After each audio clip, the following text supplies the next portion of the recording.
You got used to browsing the web, playing games, and connecting with your friends on social media, all at the convenience of the iPhone in your pocket. But what if I were to tell you that there were many more hidden uses inside it? Back tap. Have you ever noticed that fancy Apple logo on the back of your iPhone? If you've got a cover on, go ahead and pull it off so you can check it out. Okay, you're now probably thinking, there's nothing secret about this, the obvious brand logo on my iPhone. Sure, it might not seem so special, but did you know that it's more than just a handsome decoration? It's also, as a matter of fact, a button. Don't believe me? Give it a try. But before you go tapping at it like you're using your phone backward, you'll need to adjust your settings. There's a reason this handy feature is considered a secret. First, pull up your settings. Tap on Accessibility and then the Touch menu and navigate your way to the very bottom of the list, where you'll find the Back Tap button. Found it? Great! You can choose the Double Tap or Triple Tap option, whichever you prefer, and best of all, you'll have a multitude of options to choose from. You can have your Back Tap feature take a photo with your camera app, alert Siri, switch apps, and even take a screenshot. It'll make things a lot easier than performing finger gymnastics when you need to take a screenshot. Adjust Siri's pronunciations. Have you ever asked Siri to call a friend? Maybe you've said, Siri, call Hermione, only for Siri to comply with calling Hermione. Okay, you may not have Harry Potter's best friend in your contacts list, but we can all agree it's not the easiest name to pronounce. Siri might be one of the most intelligent digital assistants in the smartphone game, and sometimes a bit of a smarty pants. But iPhone's companion can often struggle to pronounce even the most common names. If this bothers you, then you'd be delighted to hear you can actually correct Siri's pronunciations. The simplest way is to catch Siri in the act and say, "That's not how you pronounce." It will prompt Siri to ask for the correct pronunciation for each name, first, middle, and last, or the name of a place if it's not for a person. Once you've given it, Siri will generate some options, and all you have to do is pick the correct one. If your digital best friend is still struggling, it might help to spell it out. Open your contacts, select the person Siri is struggling to pronounce, and choose Edit. You can add the correct pronunciation in the Notes section using phonetic spelling and click Pronunciation Spelling to train Siri to get it right. Even a super smart digital assistant needs some help sometimes. Hey Siri, it's Leviosa, not Leviosar. Measure app. Is a toolkit too clunky to carry around? Or maybe you've forgotten which drawer you placed the measuring tape in. That's okay. iPhone has got some more secrets that will help you out. Did you know that iPhone has a few tools in its arsenal that will serve your carpentry needs? Take the Measure app, for instance. You no longer need that long, awkward-to-use floppy tape to get a measurement on your coffee table, bookshelf, or couch. The app uses augmented reality to measure objects around you using your phone's camera. The first thing you'll need to do is move your phone around so the app can analyze the area you intend to measure. You'll eventually find a white circle with a dot in the middle of your screen. From there, it's not so different from an actual measuring tape. Just line up the dot with the corner of the object you want to measure and trace it to where you want the measurement to end. If you're a builder, you might want to stick to the physical tape for more accurate measurement. This option isn't necessarily for the professionals, but the app is excellent for getting a rough estimate. The Measure app can also be used as a level. Simply switch over to the Level tab in your app and place your phone on the surface where you want to get a reading. When you get a green screen and a 0 reading, your surface is nice and level. It's not so different from the Compass app's Level feature, so you might have had some bad experiences with this feature before. With your new digital toolbox, your iPhone will make you the handiest person in the house. Create custom vibration. We all live pretty fast-paced and busy lives these days, and whether we're at work, in a movie, or at school, more often than not, we have our iPhone set to vibrate. Sure, there are some cool ringtones to choose from, but there aren't many occasions where a sudden tune coming from our pocket wouldn't distract those around us. Or worse yet, it leads to our phone being confiscated by a disgruntled employer or teacher. Luckily, there are plenty of vibration options to choose from. You probably have various ones for different occasions and different contacts. None of those settings quite your jam? Apple has a solution to this too. Another hidden feature in the iPhone is creating a custom vibration for your alerts. If you want to feel the beat to your favorite song when your best friend calls or texts, or when it's time to wake up in the morning, you create that pattern on your iPhone. Once again, you'll need to go into those handy settings, then in Sound and Haptics, choose the tone you'd like to customize. Tap Vibration. Then, Create New Vibration. The next step is to create those sweet vibrations like a soundless DJ by tapping your finger on the screen until you have the silent rhythm you're happy with. Now you've got a vibrate option to your liking. It might even make the early morning wake-up calls just a little more pleasant. Just like the Beach Boys, you'll be picking up good vibrations. Trackpad. With smartphones, we no longer need two hands to use a keyboard. All you need is one good thumb. Yet, it can still prove a little tedious sometimes as typos are easy to make, and all your characters can't fit all at once on that cramped keyboard at the bottom of your phone screen. You might be typing out a long body of text, only to realize you left out the R out of the word drive a few sentences back, which might give your friends the wrong idea about what you're doing. It can be a fiddly task to fix it, and it's often easiest to delete the entire word and write it all over again. Or so it may seem. If you're a stickler for good grammar in your text messages, you might want to shift your keyboard into trackpad mode for easier editing. That's right, another hidden gem on your iPhone. It's easy to access too. All you have to do is hold your finger on the space bar. All the other keys will gray out, and you'll be able to move the cursor to wherever it needs to go. Then, lift your finger off the space bar to continue typing. Another tedium to writing on that tiny iPhone keyboard is shifting tabs to use numbers and symbols. It may not seem like much, but it's sure to be a little frustrating when you have to jump back and forth multiple times in the same message. However, there is another hidden feature in your iPhone's keyboard that will alleviate this. Hold it down instead of tapping on the numeric 1, 2, 3 tab, and it will bring up the Numbers and Symbols tab. As long as you're holding it, the tab will remain open to pick your character, and releasing will return you to letters. Soon, you'll be fast enough to write a novel on your smartphone. Did you ever tie a string between two plastic cups so you could talk to your friend from opposite ends of your home? It may have seemed pretty cool at the time, but that plastic cup couldn't tell you the weather or let you send an email, right? Indeed, we've come a long way since the string telephone. In fact, can you even imagine life before smartphones? They have become almost like our clothes or the shoes we walk in. It's almost our consistent accessory. Now you know some of these handy secrets, and you'll be an iPhone Pro. However, if these secrets aren't for you, there's always the string telephone. At least it won't run out of charge. You know that weird feeling when your eyes are seeing one thing, but your body feels something different? Yeah, that's motion sickness. Turns out 8 out of 10 people feel it pretty bad. Sure, you could pop some pills or grab those motion sickness glasses if you're not a fan of Big Pharma, but let's be honest. Those glasses can be a bit hit or miss. Now if you've just splurged on a shiny new iPhone, you're in luck. Apple rolled out this feature to help with motion sickness. It tends to hit hardest when you're reading or scrolling instead of just staring out the window. So, Apple invented vehicle motion cues. With this feature, you can use your phone in the car. Just don't be the one driving. Here's how it works.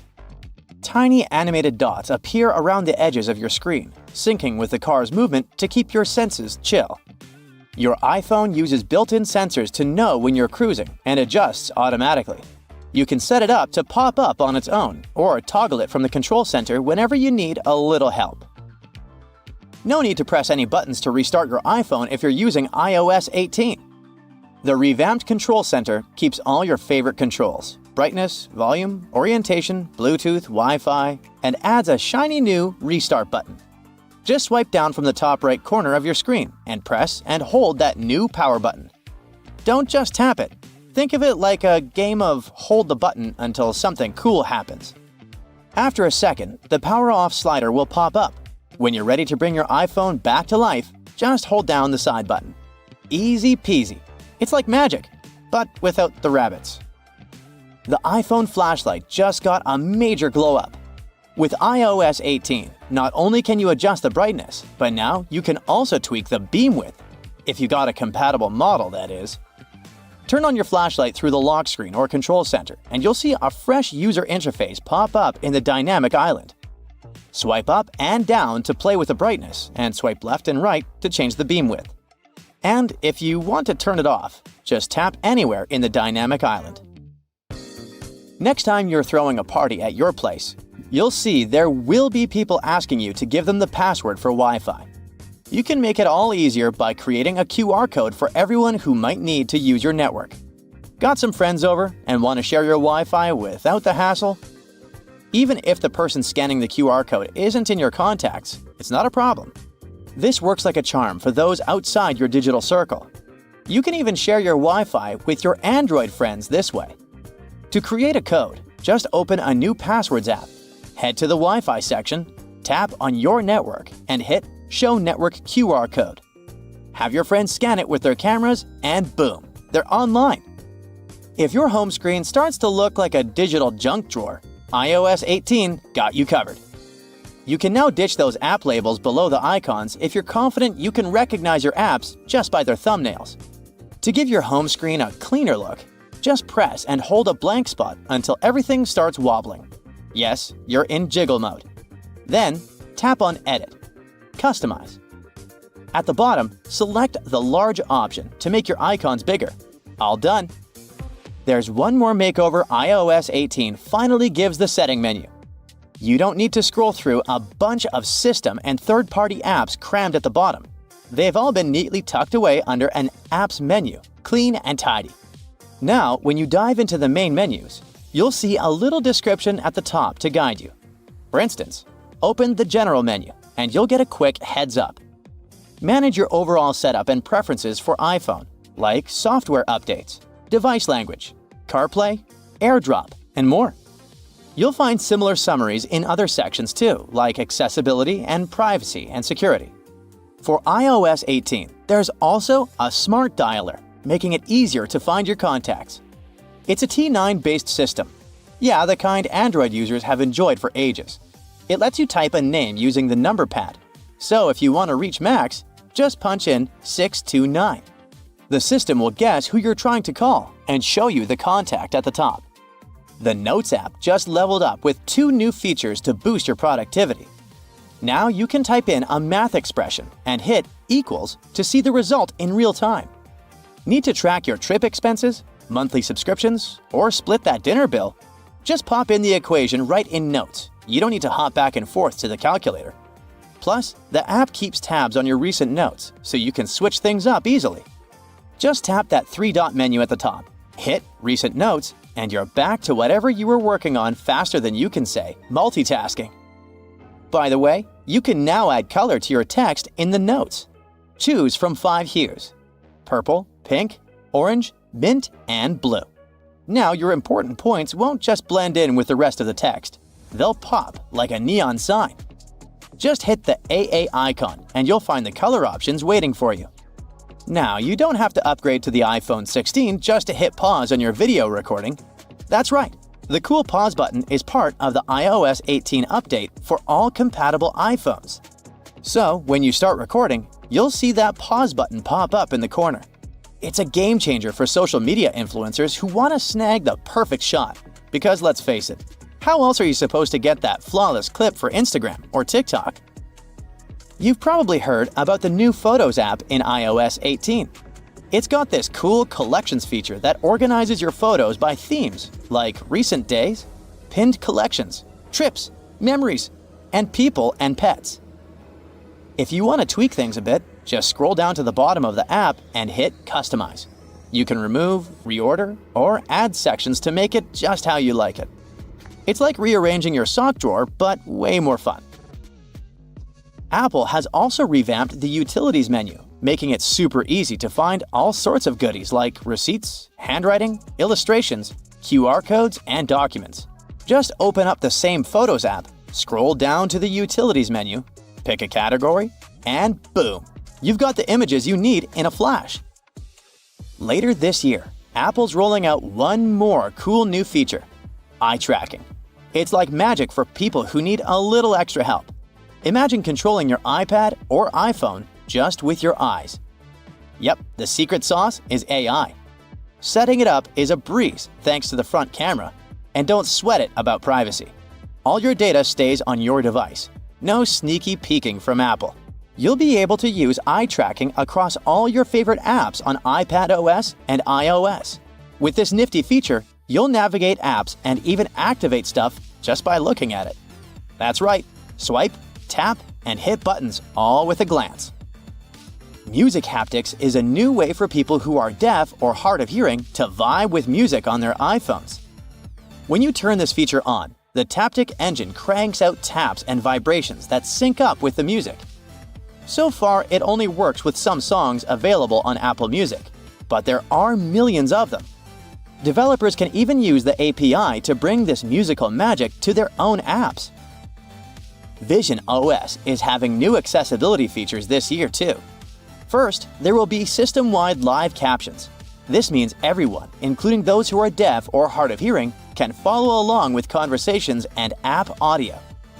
And for FaceTime users, live captions will make connecting with others even easier using their persona. Basically, it means you have a beauty filter right when you call. If you move app icons to a different screen one by one, try another way and move everything at once. Grab one icon and hold it, and then use your other finger to tap on all the other icons you want to move. Voila! They're now added to the one you're holding. Once you've selected them all, move them to the other part of the screen. All done. There's also a quicker way to close all of your applications. You probably swipe them up one by one, and sometimes it takes forever. You can do it 3 times faster if you use 3 fingers when swiping. This way, you'll be swiping away 3 tabs at once. Sometimes we give our phones to someone for some reason. Yeah, that'd be pretty terrifying, and sometimes even embarrassing when someone's scrolling through your phone. Things get much better once you learn this trick. There's a guided access feature on your iPhone. When activated, it will not allow the person to leave a particular app. Go to Settings, Accessibility, and then scroll down to find the guided access to activate it. Enable it and set a passcode. Someone takes your iPhone and is trying to unlock it with your face. If you don't want it, you can simply say, "Hey Siri, whose phone is this?" This command will make Siri lock the Face and Touch ID and force anyone who wants to unlock your phone to type in the password. You can disguise any app as something different. Go to Shortcuts, hit the plus, and tap the lower panel. Add the action Open App. Tap Choose and search for the app you want to hide and select it. Then tap it again. Add it to your home screen, set the name, and choose the icon picture. You can also hide some of your photos. To do this, open the photo you want to hide. Tap the Share button, and then tap Hide. To find the hidden album, go to Photos, then Albums, and scroll down till under Utilities, where you see the hidden album. So it's really not that hidden. But if you don't want the hidden album to show up, you can hide it as well. Go to Settings, then Photos. Scroll down and switch off the hidden album mode. To bring it back, switch it back on. There's also a possibility to add captions to your photos. If you do this, you don't need to scroll through all of your photos to find the one you need. So, if you make a photo of your friend's address, just open the photo, swipe up, and you'll see the Add a Caption field. Type in the keyword like address, and then Done. If you ever need it later, instead of scrolling down through all of your photos, you can simply go to the search field, type in address, and the photo will pop up. You can drag and drop a photo to any app. Just choose it, tap, and hold it. Keep holding it, and with your other finger, go to another app where you want to send it and put it there. You can set a live photo as wallpaper. Choose the photo you like, click the Share button, and scroll down to Use as a wallpaper. Set as only a lock screen wallpaper. Lock your phone. Now you see the picture. Tap it and hold down, and it'll start moving. You make a screenshot of your home screen to show one particular app to a friend. If you make just a simple screenshot, you'll have to specify in the message which row it's in. Not anymore. After making a screenshot, tap on it. When you're in the editing mode, tap on the plus button and then on the magnifier. This feature will add a magnifying circle to your photo to zoom in on a particular space. Simply adjust its size and the degree of zooming in or out to magnify a specific thing on the screenshot. In Safari, you can make a screenshot of the whole page at once, not only the part that's on your screen. Take a regular screenshot and then tap on it to go to the editing mode. On the top panel, select the option Full Page. Definitely handy because you don't have to do several screenshots anymore. You scroll through all the videos on YouTube or photos on Instagram and really go far down. No need to go all the way up again once you want to get back to the top. Just tap the time in the upper left corner and it'll take you to the top automatically. If you sleep with music or a podcast, there is a way to set a timer to keep playing all night long. To do this, go to the clock, then to the timer. Set the time and then go to the option when the timer ends. Scroll down to the very end and you'll find the Stop Playing button there. Press it and then tap Done. After the time you've set, your media will stop playing in the background. There are new cool features in iMessage. If you want to respond to a particular message with an emoji, you can just pick the one you need and drag it onto the message. Place it anywhere you want, and that's the way the other person will see it. When sending a message, tap and hold the Send button. You can choose one of several different animation effects to send it. Swipe left to look through all the sending effects. Then you can send it, and the person will see it the way you've chosen. If you want to delete a message you just typed in, just shake your phone and confirm. If you've changed your mind and want to get it back, just shake it again. Another typing trick is to use numbers. If you need to type in a number, you probably type the 1, 2, 3 to go to the symbols menu. Then pick a number, then tap ABC to come back. This is pretty annoying, and the good news is that you don't have to do it. Instead, just press and hold the 1, 2, 3 menu. The numbers will appear, so you can simply move your finger towards the digit you need. Once you stop holding your finger, you'll be back to the text menu, and you can keep typing. Turns out, you can change the colors of your emojis. Go to the settings, then to accessibility. Then choose display and text size. Then go to color filters and turn them on. You can choose one of several color filters, and it'll totally change the color appearance of your device, including the emojis. There's a way to save your current location quickly. This can be really helpful when you park your car and need to find it afterwards. It can be saved with a couple of taps, so once you're somewhere you want to remember, just tap and hold the Maps icon and choose Mark My Location from the menu that popped up. Your location will be dropped, and later on, you can find a way back here. You can turn text you see anywhere into typed text on your cell phone. Go to Notes. Hit this option in the middle. This will split your screen in two. Scan any text you want and it'll be automatically converted into text in the note. You probably know that on the side of your cell phone, you can mute your phone so that you don't hear any calls or notifications. But if there's one or several people you wouldn't want to miss a call from, you can unmute just them. Go to your contacts, find the person, tap Edit Contacts, and switch on the emergency bypass mode. Now, even when your phone is muted, if this person calls you, you'll hear it. Some apps constantly track your location and do it only while you're using the app. turn off location permission for non-essential apps to spare up some juice. Restart your phone once a week to keep its RAM from getting stuffed with unnecessary data, which will also make your phone slower. Your display might not need to be on 100% brightness all the time. You can keep it on auto mode if you don't want to constantly mess with it. Otherwise, lower it a bit because it will spend a lot of your battery.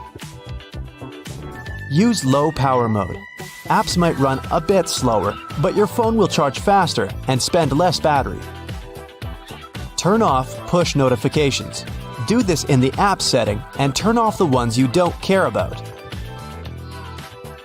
There are also simple things you can do to make your smartphone last longer. Don't overcharge it. This might overheat your phone, which won't be good in the long run. Don't charge it in direct sunlight either.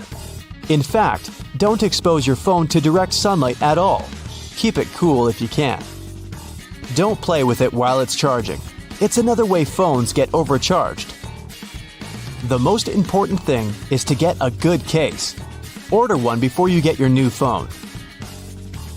Imagine you just got out of the store with your latest gen smartphone, but you haven't gotten it protected yet. Suddenly, you trip and your phone slips out of your hand. Your hard-earned money goes down the drain. Instead, apply its protective case as soon as you get it out of the box. Buy a screen protector too, to prevent it from getting scratched. Even if your phone doesn't get completely ruined after falling, you might still have to pay for its repairs. Don't use a cheap adapter to charge it. It can pose a threat to your phone's battery.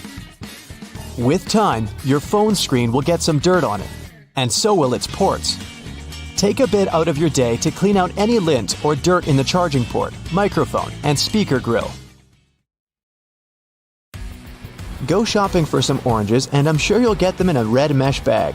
You'll rarely see them lying around without one of those. It's pure marketing. And that color isn't a random choice. When packed in a red mesh bag, oranges appear more orange, fresher, and more appealing to you. So you're more likely to buy them, right? Lemons are usually sold in green mesh bags for a similar reason. If you pack them in red, they'll appear more orange. Green goes better with yellow and makes those lemons stand out. You open a bag of chips and find it half empty, or half full if you're an optimist. Frustrating, I know, but I figured it's not because the manufacturer wants to get more cash out of you. The extra air helps to protect your chips from any damage. If the bags were filled to the brim, you'd get chip dust instead of chips after their transportation. A raspberry-flavored ice pop is typically blue, not pink or red, which both would be more obvious color choices. Well, imagine you're making a pack of popsicles. You can pick green for apple flavor, pineapple or lemon is yellow. There's strawberry, so it should be red. Cherry, well, red again. Watermelon? Red. And now raspberry. Yeah, red. But 4 reds are definitely way too many, and people won't tell the difference between them easily. So, at first, both strawberry and cherry flavors were red, but of different shades. The watermelon one was pink. They made the raspberry ones of a deep dark red dye. Then, scientists proved that that dye might be dangerous, so it was banned. Blue was another free color option, but there's no blue fruit or berry except for blueberry. And it's not a very popular flavor, so manufacturers started to paint raspberry blue. Sometimes they call it blue raspberry, but it's just a lab thing that doesn't naturally exist. If you buy a clock or see a picture of it, it'll most likely show 10:10 by default. The only reason behind it is that it just looks nice. You can see both hands, and they don't overlap. Also, it's symmetrical and nice, and it frames the 12. And finally, it makes a smiling shape that gives off a positive vibe. Mattresses usually have those decorative stitching patterns on them. Mattress manufacturers make a limited number of different mattresses, and the only way to make them look different is to come up with a fancy stitching pattern. 2 mattresses of different companies might be the exact same quality, but cost differently. Most people will never know it and will decide that different patterns mean something in terms of quality. So, when shopping, don't mind the pattern at all. Cheese has holes. In most types, they're small, but they can also be huge. Cheese is made by adding bacteria to milk, and the holes are the result of it. Those bacteria consume lactic acid and release little gas bubbles. They're trapped in the cheese, and then they pop, forming those little holes. The size of holes depends on the production temperature and its acidity. Swiss cheese has extra large holes. It's made at a temperature of around 120 degrees Fahrenheit and incubated at 70 degrees Fahrenheit for 5 to 7 days. So the cheese is very soft and the bubbles grow especially big. All coins have ridges, but have you ever wondered why? At first, all coins were linked to a silver standard. The amount of silver used in a coin was proportionate to the value of the coin. So, a $1 coin had way more actual silver in it than, say, a quarter. The edges were made reeded for security reasons. Once, it was a coin element that made a coin harder to reciprocate. It also prevented another kind of fraud. People would shave off a bit of metal from the edges of coins. It would be just a little so that no one would notice the difference. But if you did it to many coins, you'd get enough precious metals to sell. Reeded edges made it impossible. If someone tried to shave them off, the ridge would become smooth, and it'd be obvious to anyone that a coin had been tampered with. Nickels and pennies didn't have them because they were made of inexpensive metals, so there was no sense in protecting them. Now, no one makes coins out of silver, but the ridges are still there. When the governments started to produce new coins, they didn't see a point in changing the coin-making equipment, and they just kept the reeded edges. If you ever played billiards, you must know that green table well. The game originated around the 14th century, 5 centuries before basketball. Back then, folks didn't have pool tables, of course. Instead, they were playing it outside on the green lawn. Later, people moved the game indoors so they could play it even when it was raining. And they kept the nostalgic green to give it some lawn vibes. Medical workers usually wear a uniform that is a shade of blue or green. There's a reason for it. Before the 20th century, they were wearing their regular clothes, even when performing surgery. With the development of medicine, people started to pay more attention to matters of sterileness, so they started to wear a uniform, and at first, it was white to signify purity. The problem was that some stains were very hard to wash off from the white uniform. The color white would become greenish. So, it made sense to make the uniform green or blue. Besides, surgeons mostly focus on red colors during work. Blue and green are exactly the opposite side of the spectrum. So, if everything else is greenish-blue, the red becomes even more distinctive. Wash your hands with plain white soap, and you'll see some white foam. Wash them with a blue, red, yellow, green, whatever color, and the foam is still white. The reason for it is scattered light. Any light rays that falls on an object either get absorbed or are reflected back. Things that absorb all colors appear black. Those that reflect all colors are white. A red bar of soap is red because only the red color reflects back, and the other colors are absorbed. But once you produce some foam, it's made of many little bubbles. Each of them scatters light in different directions, so it looks white. Do you see something when you rub your eyes? These colors and shapes are called phosphenes.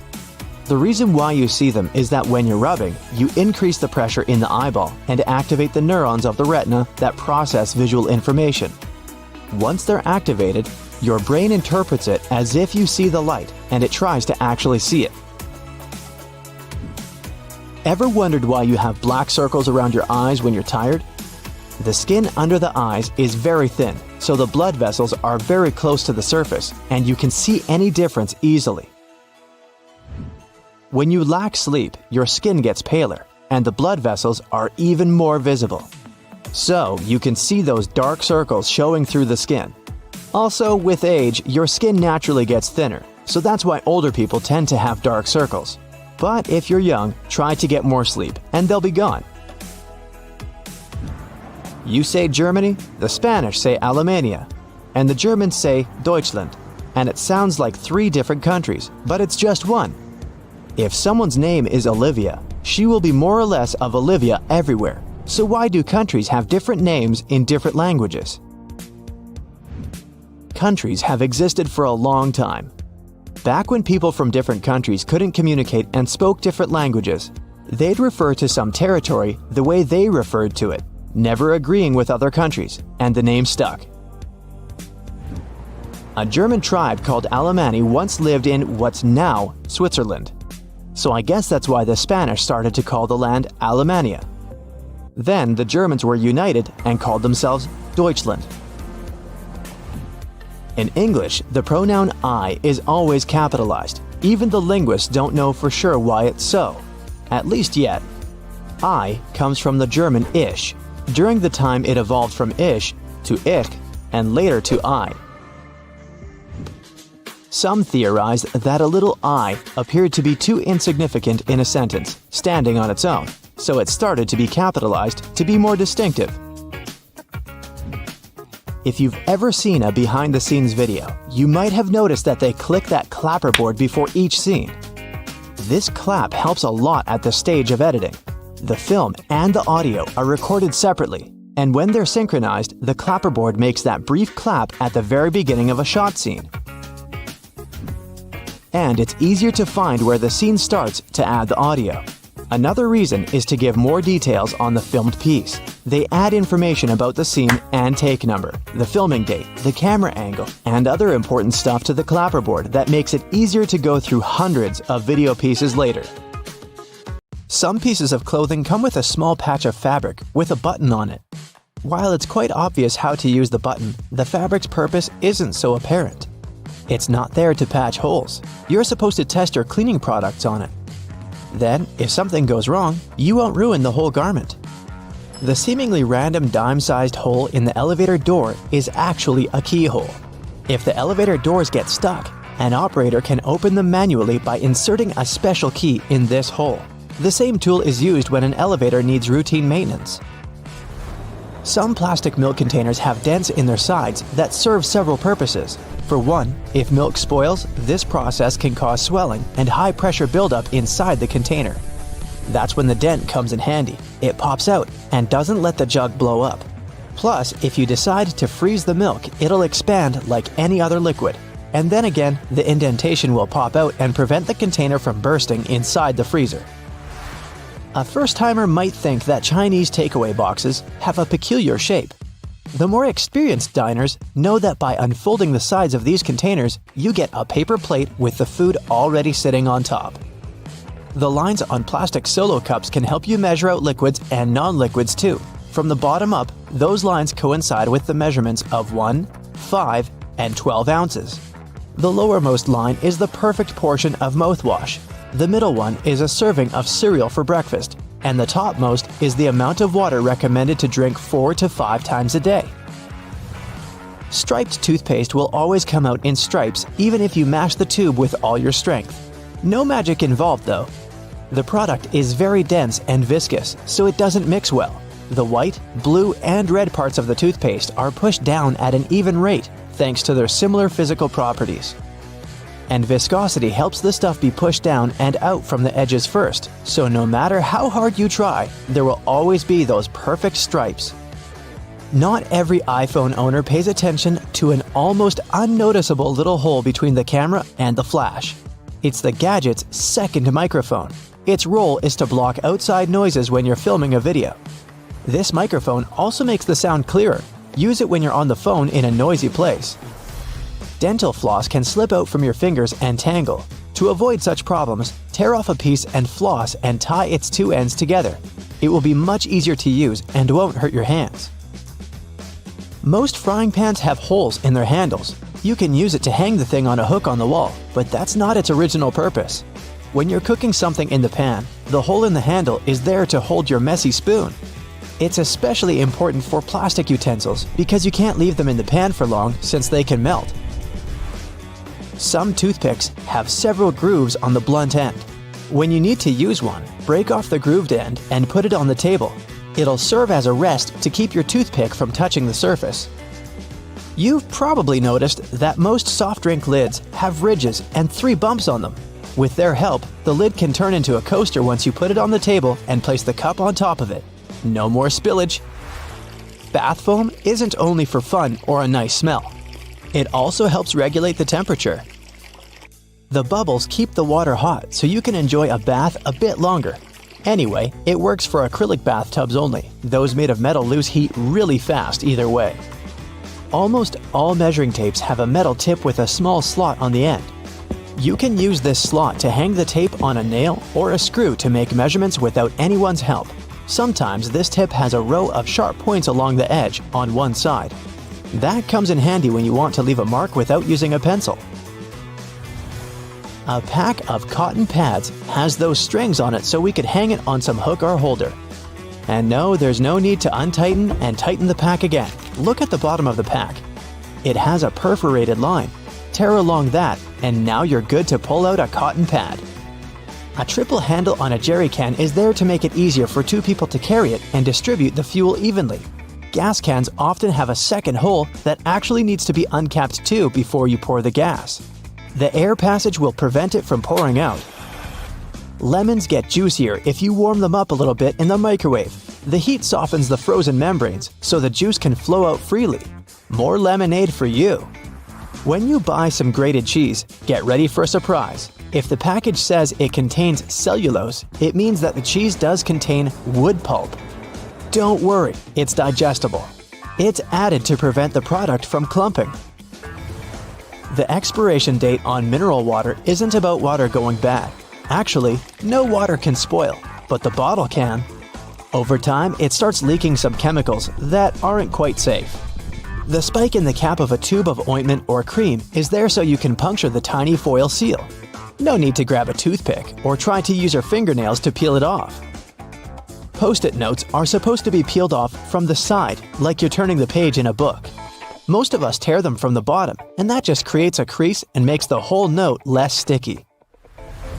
To prevent water from boiling over, just lay a wooden spoon across the rim of the pot. It only works for a little while though.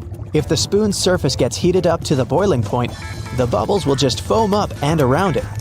That's why metal spoons won't do. They heat up too quickly. Some erasers have 2 colors and textures, not for pen ink versus pencil lead, but for different types of paper. You're supposed to use the blue side to remove pencil marks from heavy grades of paper. Most people use bobby pins upside down. The zigzagged part goes closer to your scalp. The texture keeps the hair and pin in place much better. And give your pins a spritz of hairspray before putting them in. They'll grip better. Ever notice the tiny second hole in the lid of your coffee travel mug or to-go cup? It's there to control how smoothly the liquid flows out from the drink hole. Without it, the hot stuff would just glug out at you like milk from a jug.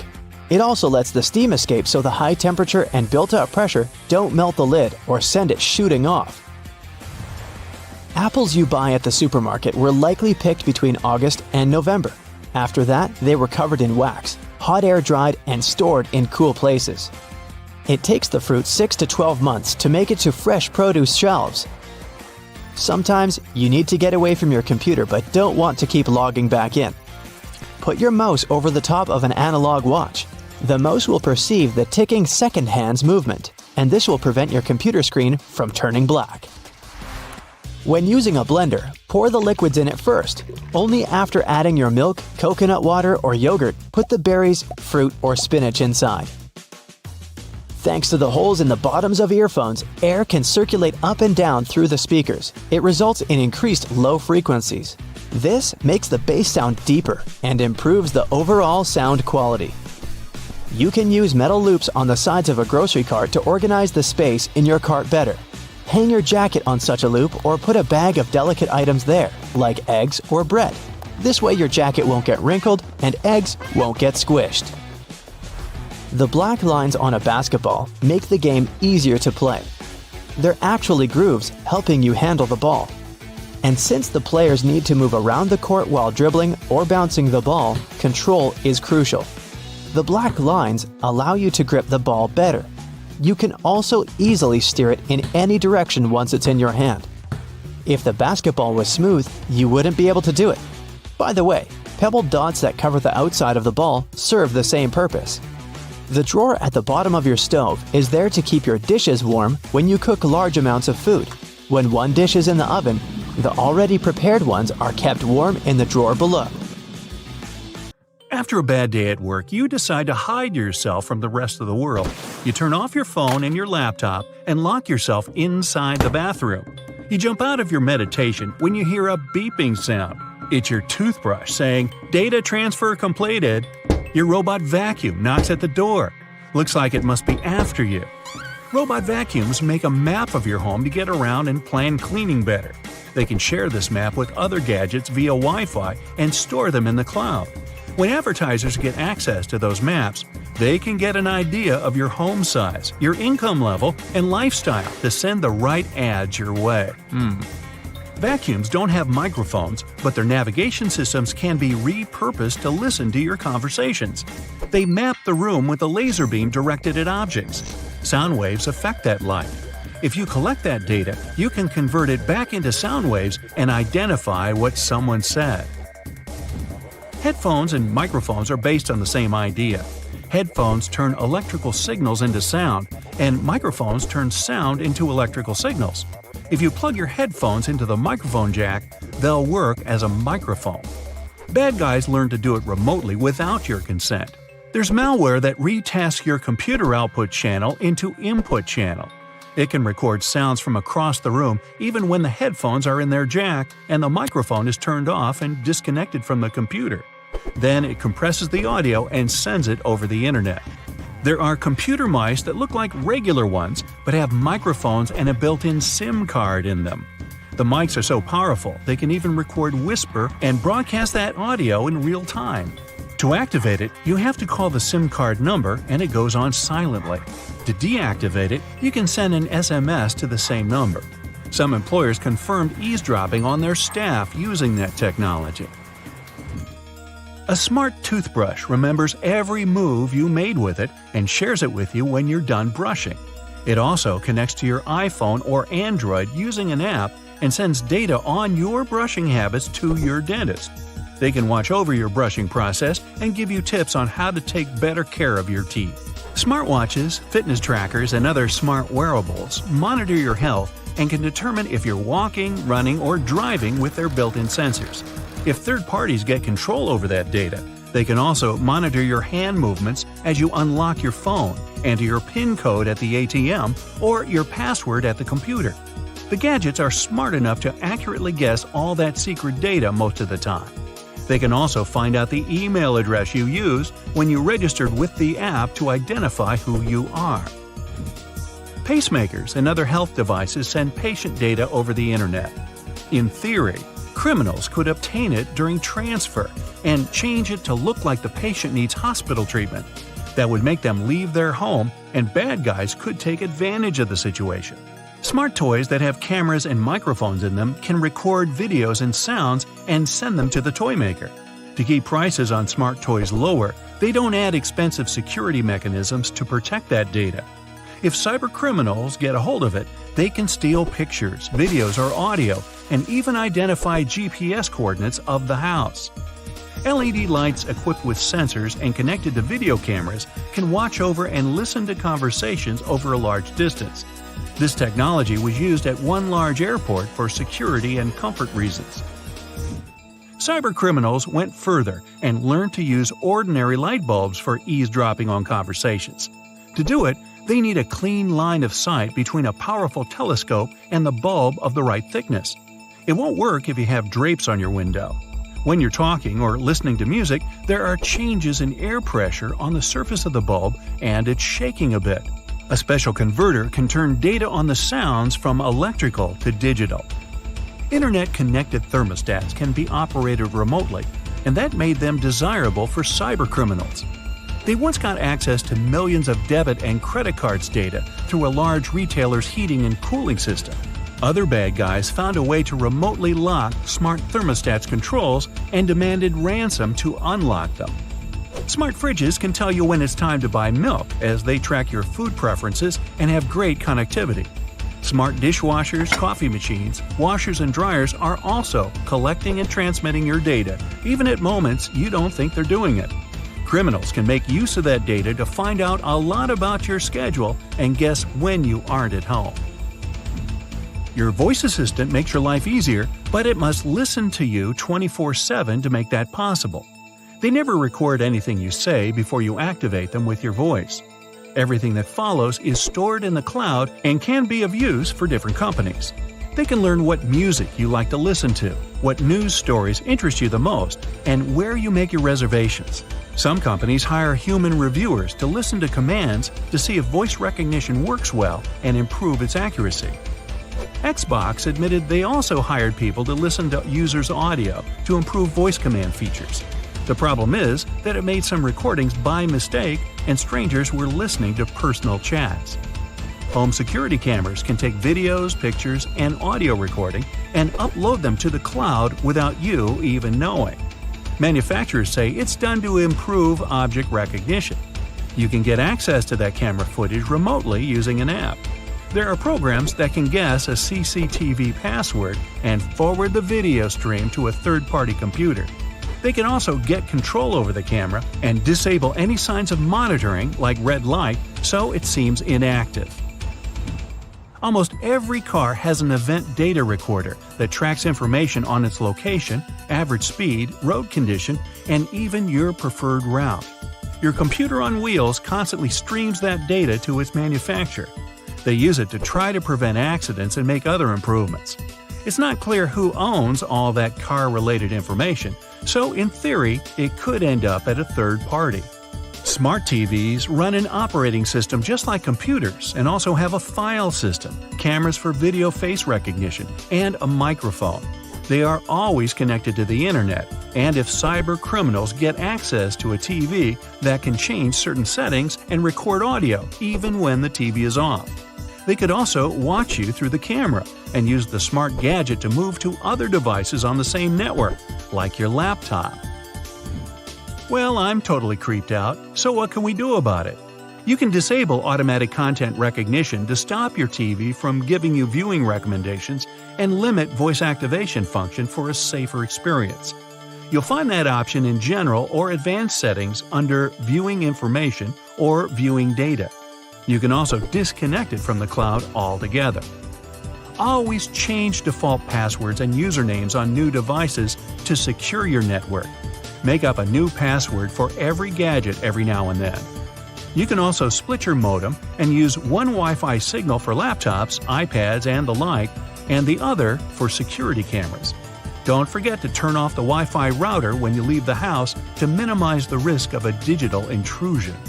Whenever possible, enable two-step authentication that demands physical access to the device to log in. Always install software updates as soon as the gadget manufacturer offers you to do it. Updates have patches for detected vulnerability issues. Cover your laptop camera with a dark-colored tape when you aren't using it. Delete your conversations with a voice assistant. You can do it at the manufacturer's website or app. Another option is to activate the Delete by Voice function in Settings. Then you'll be able to tell the assistant to delete what you just said or your last conversations. You can also mute the device when you aren't using it and choose not to send data to manufacturer to help them improve services. If you have a thermostat that connects to your voice assistant, tap the microphone icon on its screen and set voice control to off. You won't be able to activate it remotely, and it won't be able to listen to wake words and send your audio anywhere. Okay, have a nice day. What's hiding inside Coca-Cola cans and regular household batteries? Why do magnets affect breakfast cereals? Do crosswalk buttons actually work, or are they just useless decorations? What does that USB symbol really mean? I'm not sure I know the answers to these and similar questions, but I'm eager to learn the truth together with you. Let's find it out. Coca-Cola cans have a secret few people know about. Here's a Coke can. Let's submerge it in a highly corrosive alkaline solution. The aluminum dissolves due to a process known as hydrolysis, and we can see a plastic liner inside the can. It's made from a polymer or epoxy resin, and serves as some kind of a protective barrier between the aluminum walls of the can and the rather acidic soda. Despite a popular myth, household batteries don't actually contain liquid, and if you accidentally cut them open, no toxic liquid will spill. Most of them are dry cell batteries, which are made of electrochemical cells. Those convert chemical energy into electrical energy. Larger batteries often house numerous small cells within them too. Even Tesla vehicle batteries consist of multiple small cells. When combined, they easily provide the necessary voltage. Most toothbrushes have differently colored bristles, but they aren't just pleasing to the eye. Those bristles, often blue, have a functional purpose. They're called toothbrush indicators, and their colors fade as you use the brush. The American Dental Association recommends changing your toothbrush at least 4 times a year. And by getting paler, these bristles help you figure out when it's time to replace your toothbrush. You'll probably agree that there's no better snack than a pack of chips. Some are flat, others have ridges. Is it just aesthetics? Not really. The main purpose of those lines on some kinds of chips is to help with the distribution of spices and seasonings. In other words, all those substances that make your chips taste like cheese are mostly stored inside the lines. Plus, the lines make chips crunchier. Now, this one might be a surprise, but some breakfast cereals are magnetic. That's because they're often fortified with iron in the form of a fine powder. Due to the added iron, cereal flakes get attracted to magnets.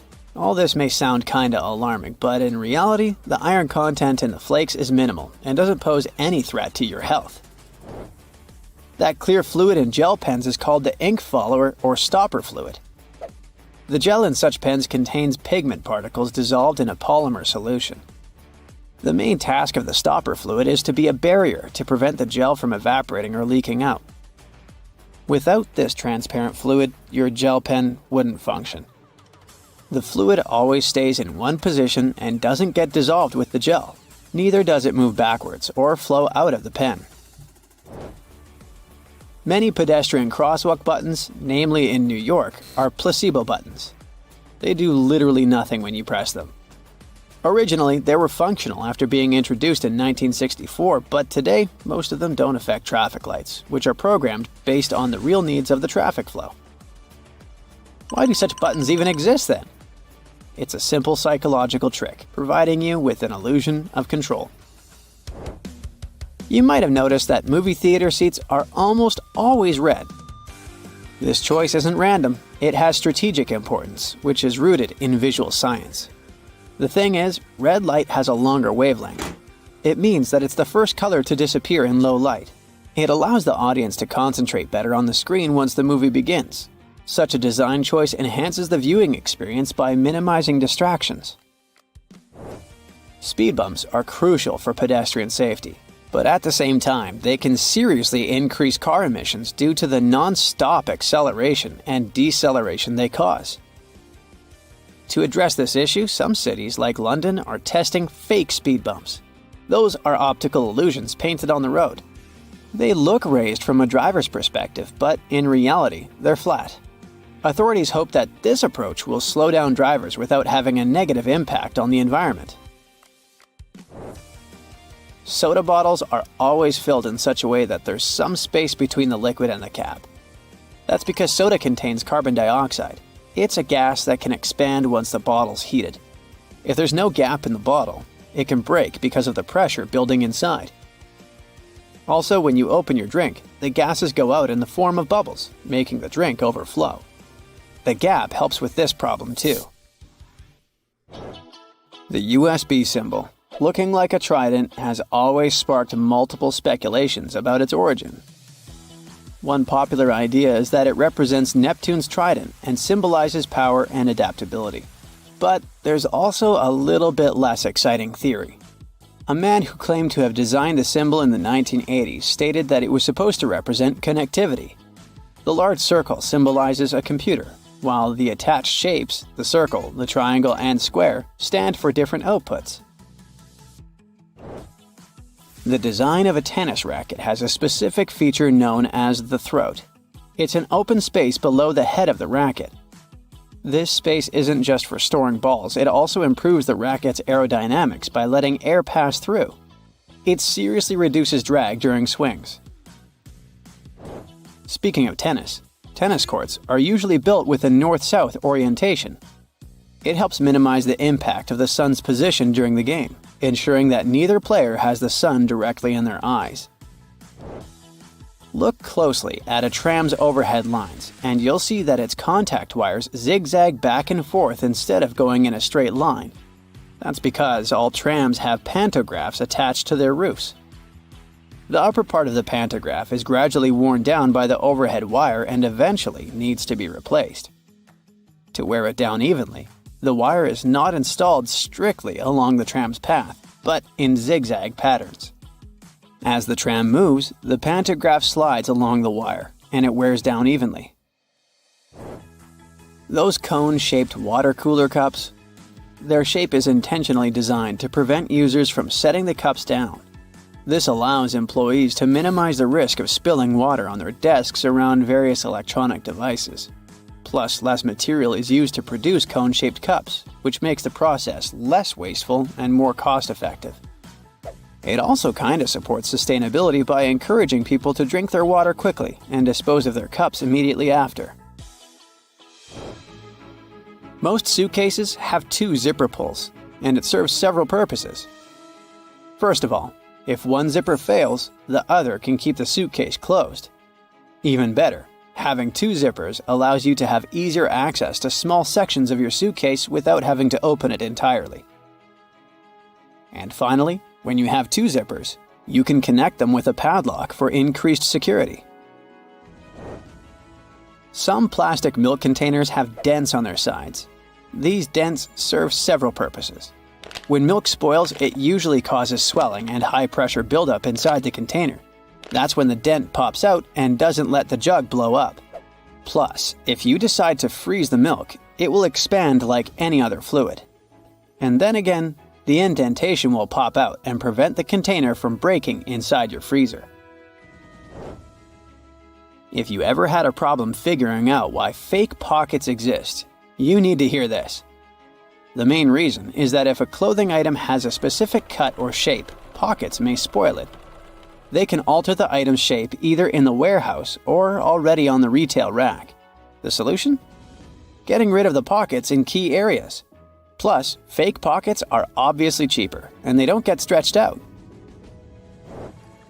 The thermos wasn't actually invented to keep your coffee warm.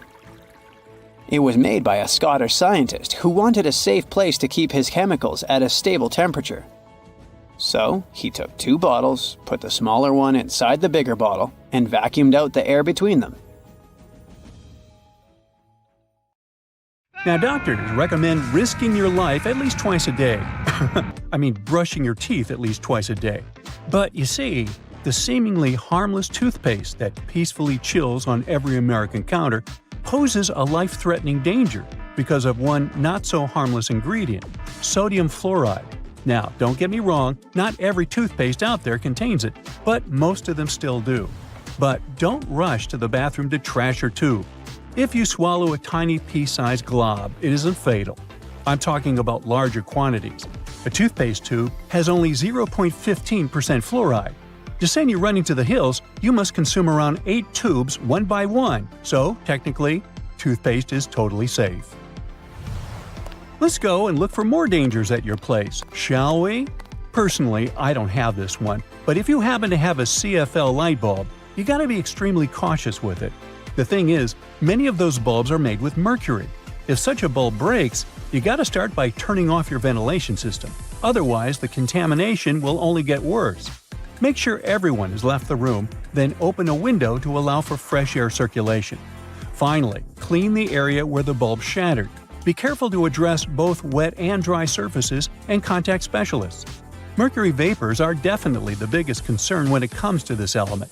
Take, for instance, a case of 2008, where a 55-year-old guy in Oklahoma tried to extract gold from old electronics using liquid mercury. Unfortunately, he inhaled too much vapor and sadly passed away just 10 days later. The contamination was so severe that they had to completely gut his house. Now, you definitely don't want your favorite clothes to get ruined by moths, so you might grab some mothballs to exterminate them. But watch out, those mothballs can exterminate you too. They usually contain chemicals like naphthalene or a paradichlorobenzene. When these get into the air, they turn into gas. That strong smell you associate with mothballs kicks in. Those fumes can actually irritate your eyes and lungs, and may even cause headaches, dizziness, and nausea. Plus, there are concerns about these chemicals being the cause of major conditions that even modern medicine can cure. Naphthalene is especially risky because it can break down your red blood cells, leading to a condition called hemolytic anemia. So try to swap those balls for good old lavender. Moths aren't big fans of it. Now, it's super important to keep an eye on the plants you bring into your home, because some can be surprisingly harmful. Take Dieffenbachia, commonly known as dumb cane, for example. Rumor has it that its sap can cause your tongue to swell up so much that it can block your airway. But can it really? Yes and no. It's true that this plant contains poisonous, tiny needle-like crystals called rapides, but they require someone to actually chew on a leaf first before any fuss happens. Otherwise, you might just feel a brief burning sensation or observe some skin redness. In rare cases, you might see some swelling in the area that touched the plant. Generally, just a little nibble leads to mild discomfort, so please don't snack on your potted plants. This warning is more for the safety of your pets, especially cats. Now, if Dieffenbachia stays in contact with the mouth for too long, it can cause some serious pain that might linger for days or even weeks. In those cases, a trip to the hospital might be necessary, especially if the throat gets affected, as that could impact breathing.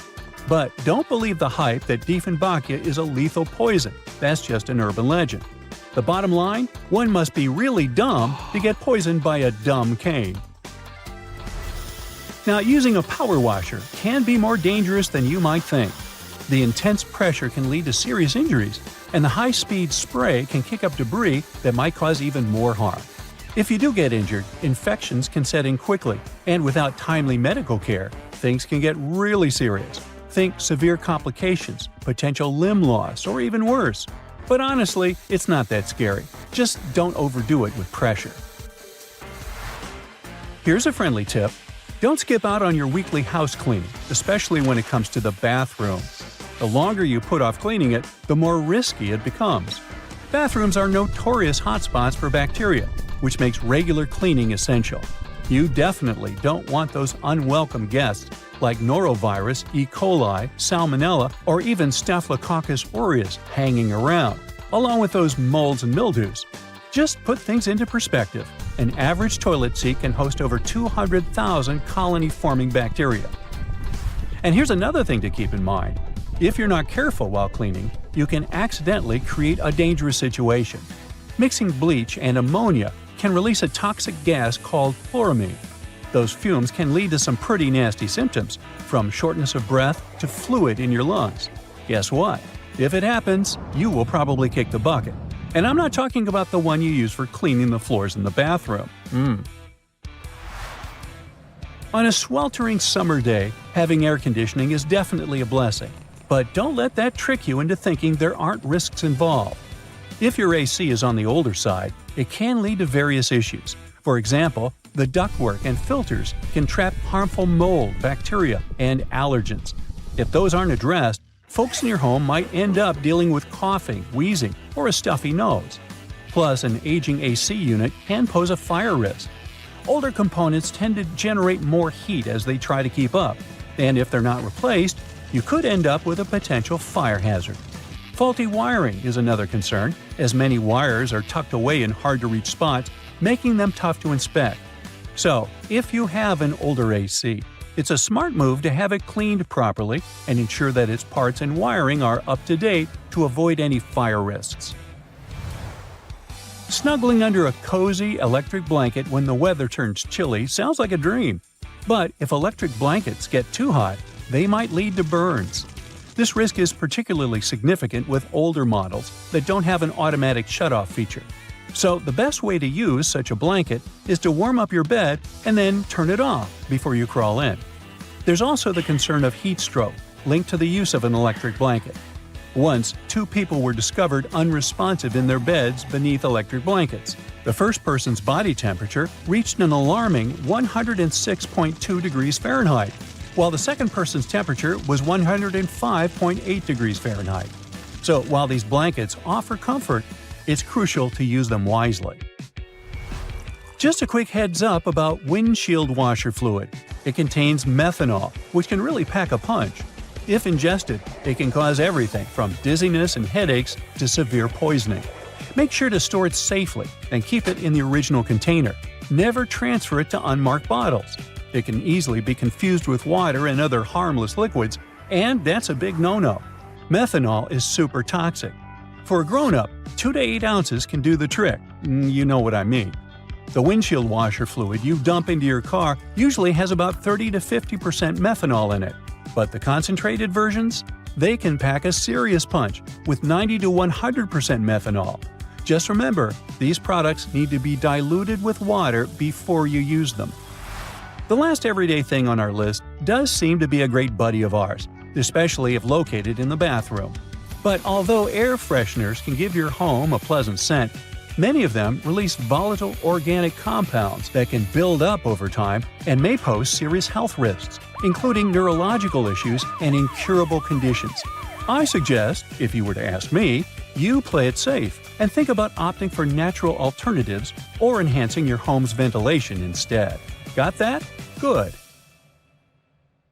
Fitness trackers and fancy smartwatches are fine for monitoring your heart rate and even the miles you cover on a run. They're not so good at measuring the number of calories you've burned, though. A 2017 study from the Stanford University School of Medicine showed that fitness trackers and smartwatches have error margins of less than 5% when it comes to measuring heart rates. That's pretty good, so you can be confident in whatever reading you're getting. The problem is with the devices measuring energy expenditure accurately or calendars burned. Even the best was off by an average of 27%. The worst was off by a crazy 93%. That means they're very unreliable and shouldn't be trusted. Fitness trackers don't work well for measuring calories because we all have different heights, weights, diets, and many other things. That means we all burn calories at completely different rates. The trackers are often programmed with a preset average height and weight. So, if you're going to use one, take it with a grain of salt, unless you're trying to reduce your sodium intake. Sunscreens have only one job to do, and that's protecting us from the harmful ultraviolet rays.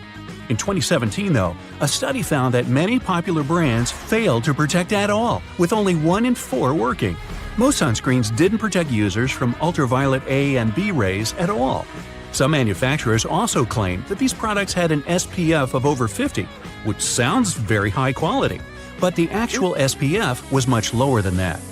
The misleading labeling means we aren't as protected as we think when we're at the beach. So when you're out shopping for sunscreen, make sure you look at the ingredients and apply more than you think you should. Ooh, sports drinks, an essential item for anyone working out. These bright-colored drinks are filled with electrolytes that will increase your performance and rehydrate you fast. The problem is, we're not all athletes, so most people would be better if they just drink water instead. Sports drinks are made up of water with some minerals and lots of sugar, coloring, and flavor. Those minerals are electrolytes, which can help our bodies go longer. Your exercise habits, the duration, and the intensity of your training all come into whether you really need that extra boost.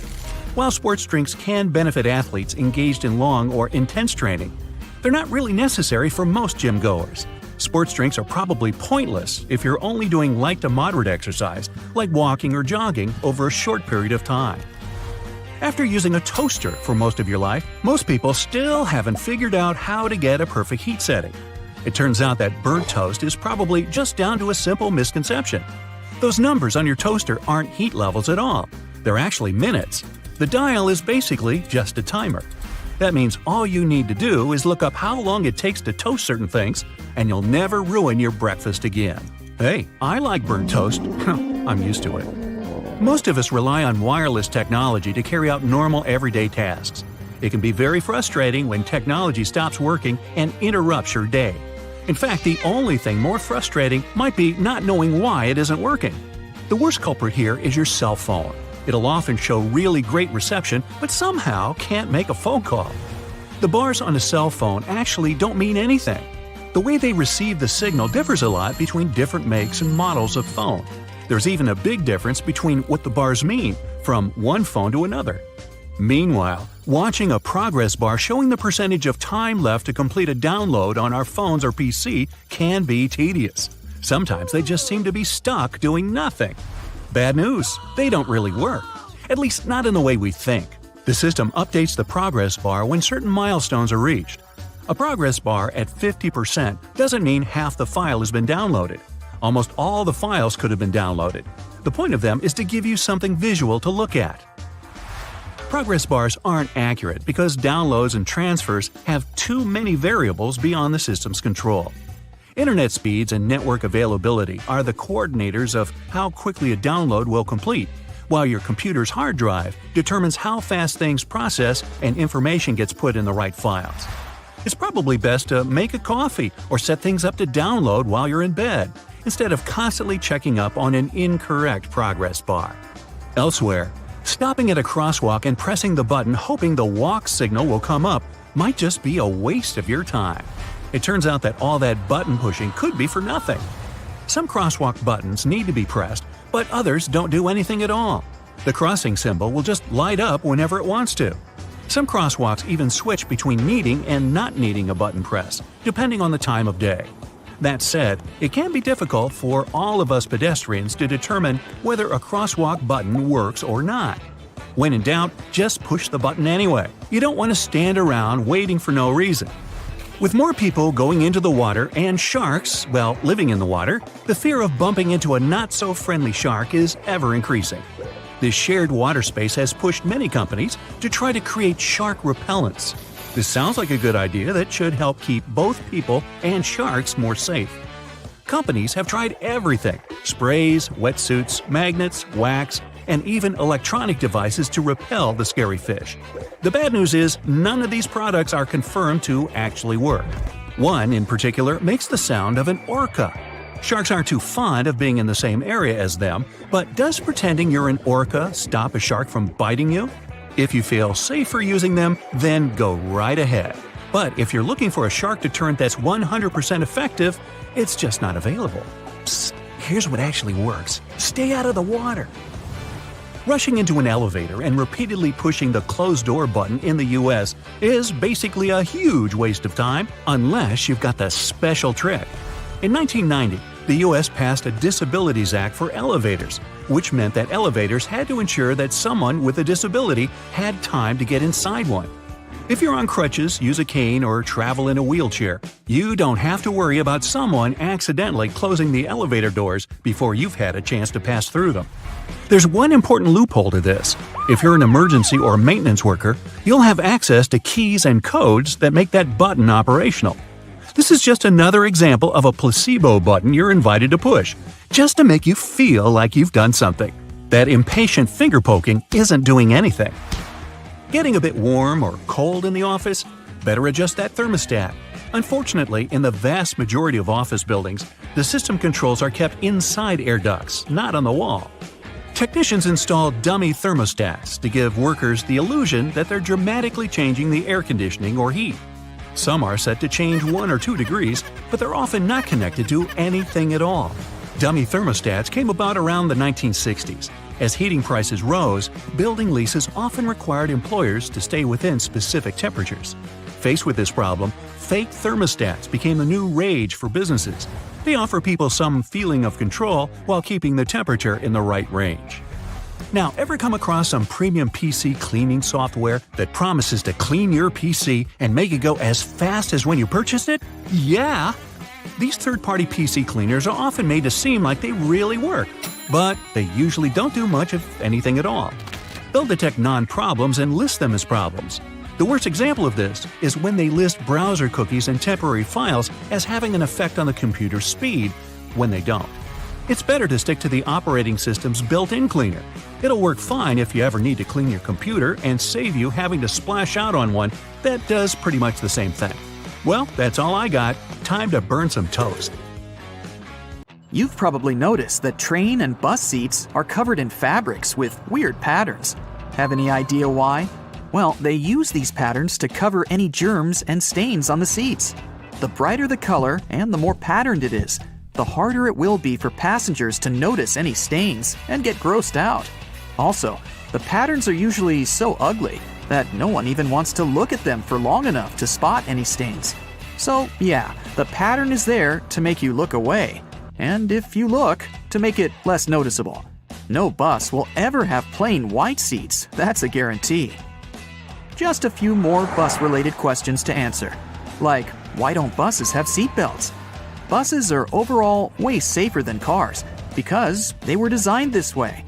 The idea behind this is called compartmentalization, meaning that the seats have high backs that absorb energy. The seats are also placed close to one another, so there's less space to move in case of an impact. Also, on a bus, the passengers sit pretty high off the ground, and in case of a collision, the force is absorbed by the bus's deck and not by the people inside. On top of that, a bus is way heavier than most other vehicles, and even if there is a collision, it distributes the force way differently than a regular car. Due to its weight, a lot of force is absorbed, and bus passengers don't experience much crush force. So, small and light buses that can't distribute the force as well actually do require seatbelts. And we have to remember that buses drive slowly, which minimizes the risk of an accident overall. We all know that school buses are yellow, but why? It's for visibility reasons. Yellow is one of the most easily recognized colors, and for a human eye, yellow is even more visible than, say, red. So, school buses are yellow to make them more distinctive. Also, yellow is visible in the dark, in fog, and on a rainy day. Actually, the color of the bus isn't really a true yellow. It also has a hint of orange. This shade even has an official name, National School Bus Glossy Yellow. By the way, taxicabs are yellow for the same reason, to be more visible in any weather conditions. Also, buses have huge steering wheels, and I finally learned why. Buses are bigger than regular cars, and they're also way heavier, so it's harder to turn a bus around, and way more strength is required to do so than when you drive a car. A bigger steering wheel that has a bigger radius allows the driver to turn the vehicle more easily, and it requires less force than if the wheel were smaller. Trucks have big steering wheels for the same reason. But have you seen those stuffed toys that some trucks have attached in front of them? Turns out, it's just a way for truck drivers to customize their vehicles. It's like a mascot that speaks about the truck or the driver. It's also a way to communicate to the world that the truck driver isn't all scary and tough, but a soft and harmless person that you shouldn't be afraid of. At least, that's how some truck drivers explain it. In Asia, there's also a belief that road accidents are caused by ghosts, and hanging toys are a way to distract the ghosts from causing harm to the truck. Ever been on a road trip? If you're not the driver, all you have to do is just sit in one place and do basically nothing for hours. Doesn't sound like a hard task, but some people find it terribly exhausting.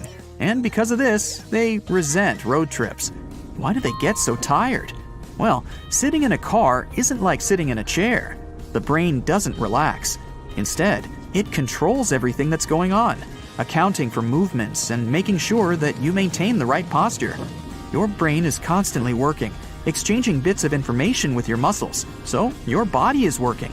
Some people get tired because of this. If you aren't doing much, it doesn't mean that your body isn't doing much. Train rides are way more tolerable because trains don't stop or change speeds as often as cars do, so the body is more relaxed, and train trips are way more tolerable for people who aren't fans of road trips. Another mystery is why it's way harder to stand still in the same spot for 30 minutes in comparison to, for example, walking for 30 minutes. Again, it sounds like you're not doing anything when you're standing, so why is it so tiring? Well, standing is a pretty hard task for your body. When standing, the muscles in your legs work very hard to support the mass of your whole body. If you're standing, there are not many muscles working, and only a few of them have to do all the work. When walking, there are more muscles working at the same time, so it's easier. Also, when standing, both of your legs are working without stopping. But when walking, each of them gets a tiny break each time you step using the other leg. Why is it that the same book can have different covers? There are several reasons for this. First, the cover may vary because of the target audience. An edition of a book that is being marketed to older people is usually different from the edition aimed at younger people, with the one for younger people usually being brighter and cuter. The cover can also depend on the country the book is being sold in, trying to attract as many buyers as possible based on the tastes of the population. Next, books vary from edition to edition. At first, a book is printed in hardcover in small quantities to see how it'll do on the market. If the book is a relative success, there is another edition printed, often in trade paperback. The design of the cover is usually updated with every edition. Also, if a book has a movie based on it, there is usually another edition that follows. This edition will take advantage of the movie and use a movie scene as the cover, making it recognizable for people who saw and liked the movie, and encouraging them to buy a copy of the book. Most books are printed on yellowish paper, and few have plain white pages. But why is that? Unless it's a mass-market paperback edition with paper that's the same quality as a newspaper, meaning bad. It's done with good quality paper. Don't let the yellow hue confuse you. It's usually called cream, and it's a preference for any book because it's less tiring on the reader's eyes.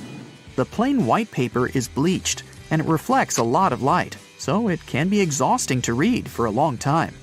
So, that yellowish paper is the best paper, and publishers regularly use it.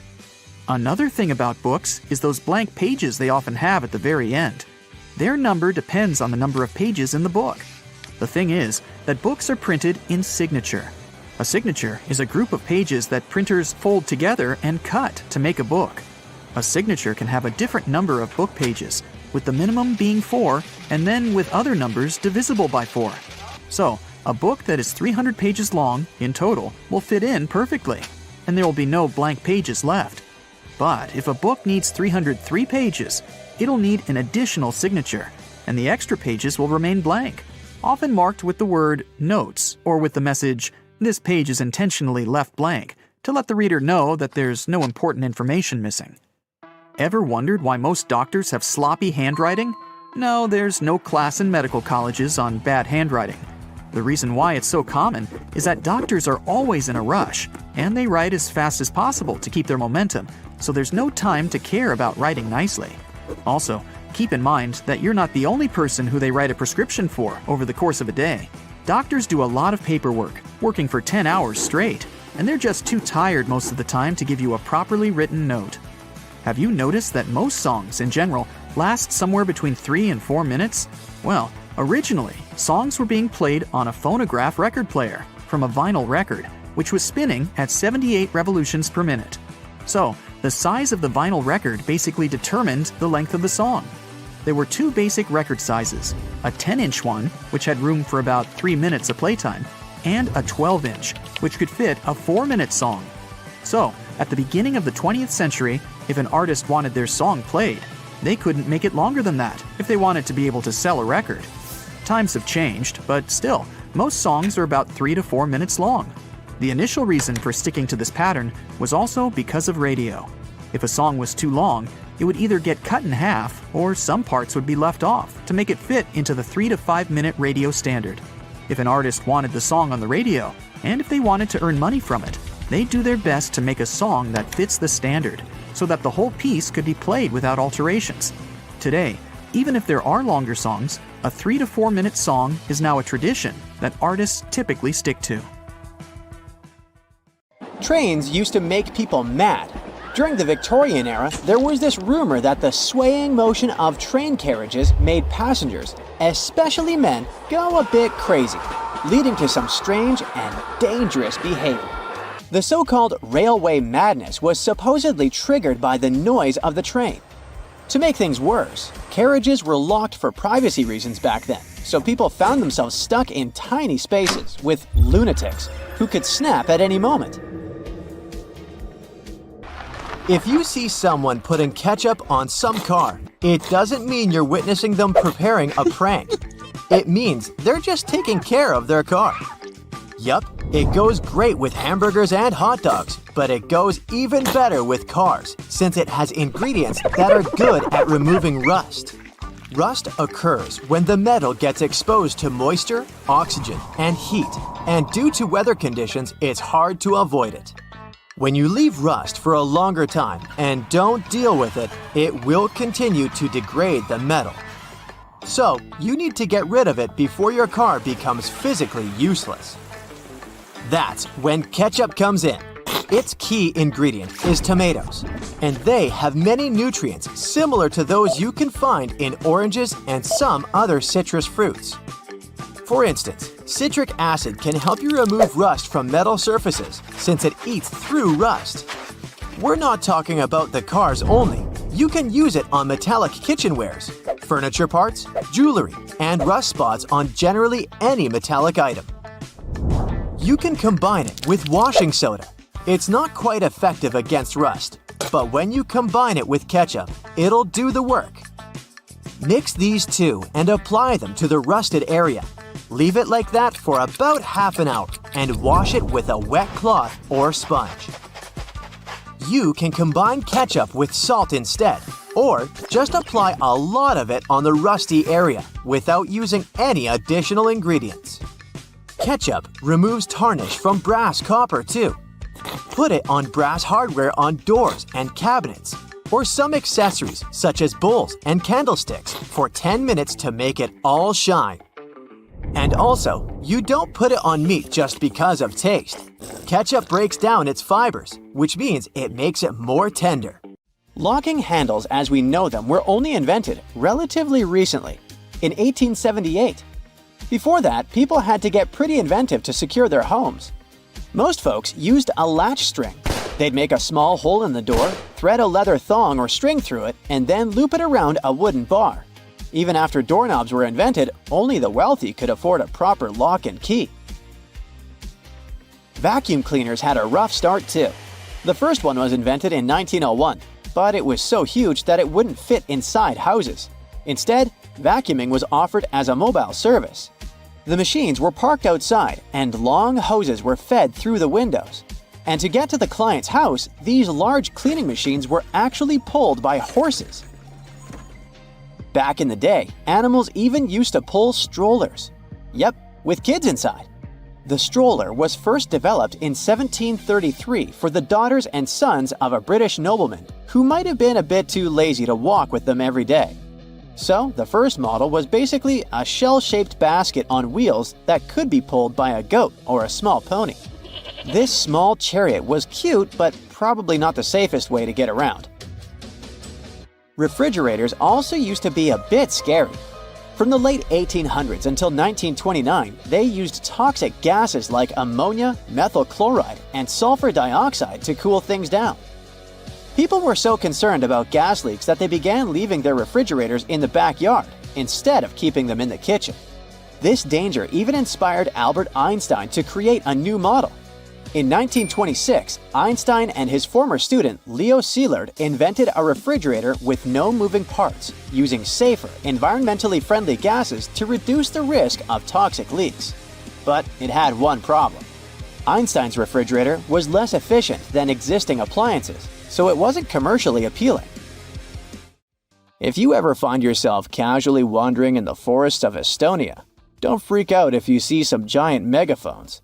These wooden, acoustic giants were set 3 hours away from the country's capital by interior architecture students. That's way cooler than the hamster roller coaster I once built for a science fair, I have to admit. More than half of Estonia is covered by woods, and they're pretty proud of this natural wealth. So it's not the first art project of this kind, and there was a winding, elevated pathway and a faceted woodland cabin. The idea of the megaphones is to crank up the natural sounds of a forest and also to serve as a rest spot for hikers. These wooden beauties are large enough to host several people. And hey, if you walk this far into the woodland, you'll be thankful for this. The students were given a task to invent some concepts of a forest library. They built the megaphones off-site and brought them to their permanent spots. They're set in such a way that sounds from 3 directions meet in the center and create a cool, natural surround sound effect. Thankfully, kitchen supplies, including our beloved grills, have come a long way. Back in the 1950s, a metalworker named George Stephen had a brilliant idea while trying to create the perfect steak. Frustrated with flare-ups and uneven cooking, he decided to cut an old ocean buoy in half. This allowed him to control the airflow better, and that's how the Weber kettle grill was born, changing backyard barbecues forever. Have you ever used a public bathroom in the summer in your shorts and sandals and got splashed? It happens to the best of us, so no worries. If only there was some solution to this problem. Perhaps a urinal with a small hole so no liquid goes where it shouldn't. Looks pretty yucky and painful to me. An assistant professor at the University of Waterloo, Zhao Pen, and his colleagues came up with a way better solution for this sensitive issue. Their designs were inspired by physics and dogs. When a stream of liquid moves on a solid surface at a shallow angle, the splash is reduced, and the smaller the angle, the fewer splashes you'll see. You can even minimize them to a zero. And when dogs do their business, they lift their hind legs and do it on the vertical surface of a tree or a wall. I don't know if they actually care about it, but this does reduce the splash. Good job, Pluto. Talking about that, here's a fun challenge for your next family gathering.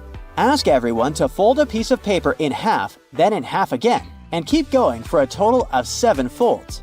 Spoiler alert, they probably won't succeed. That's because each fold makes the paper thicker and thicker. In fact, if you had a huge sheet of paper and folded it in half 50 times, it would end up being about 62 million miles thick, which is about 2/3 of the way from Earth to the Sun. So yeah, it's impossible. The current record is held by a high school student named Brittany Gallivan, who managed to fold a single piece of paper in half 12 times, and it was a tissue paper. The USB symbol, looking like a trident, has always sparked multiple speculations about its origin. One popular idea is that it represents Neptune's trident and symbolizes power and adaptability.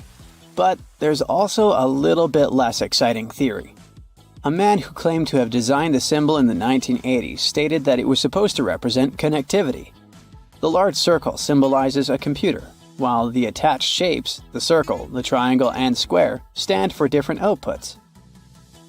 Look closely at a tram's overhead lines, and you'll see that its contact wires zigzag back and forth instead of going in a straight line. That's because all trams have pantographs attached to their roofs. The upper part of the pantograph is gradually worn down by the overhead wire and eventually needs to be replaced. To wear it down evenly, the wire is not installed strictly along the tram's path, but in zigzag patterns.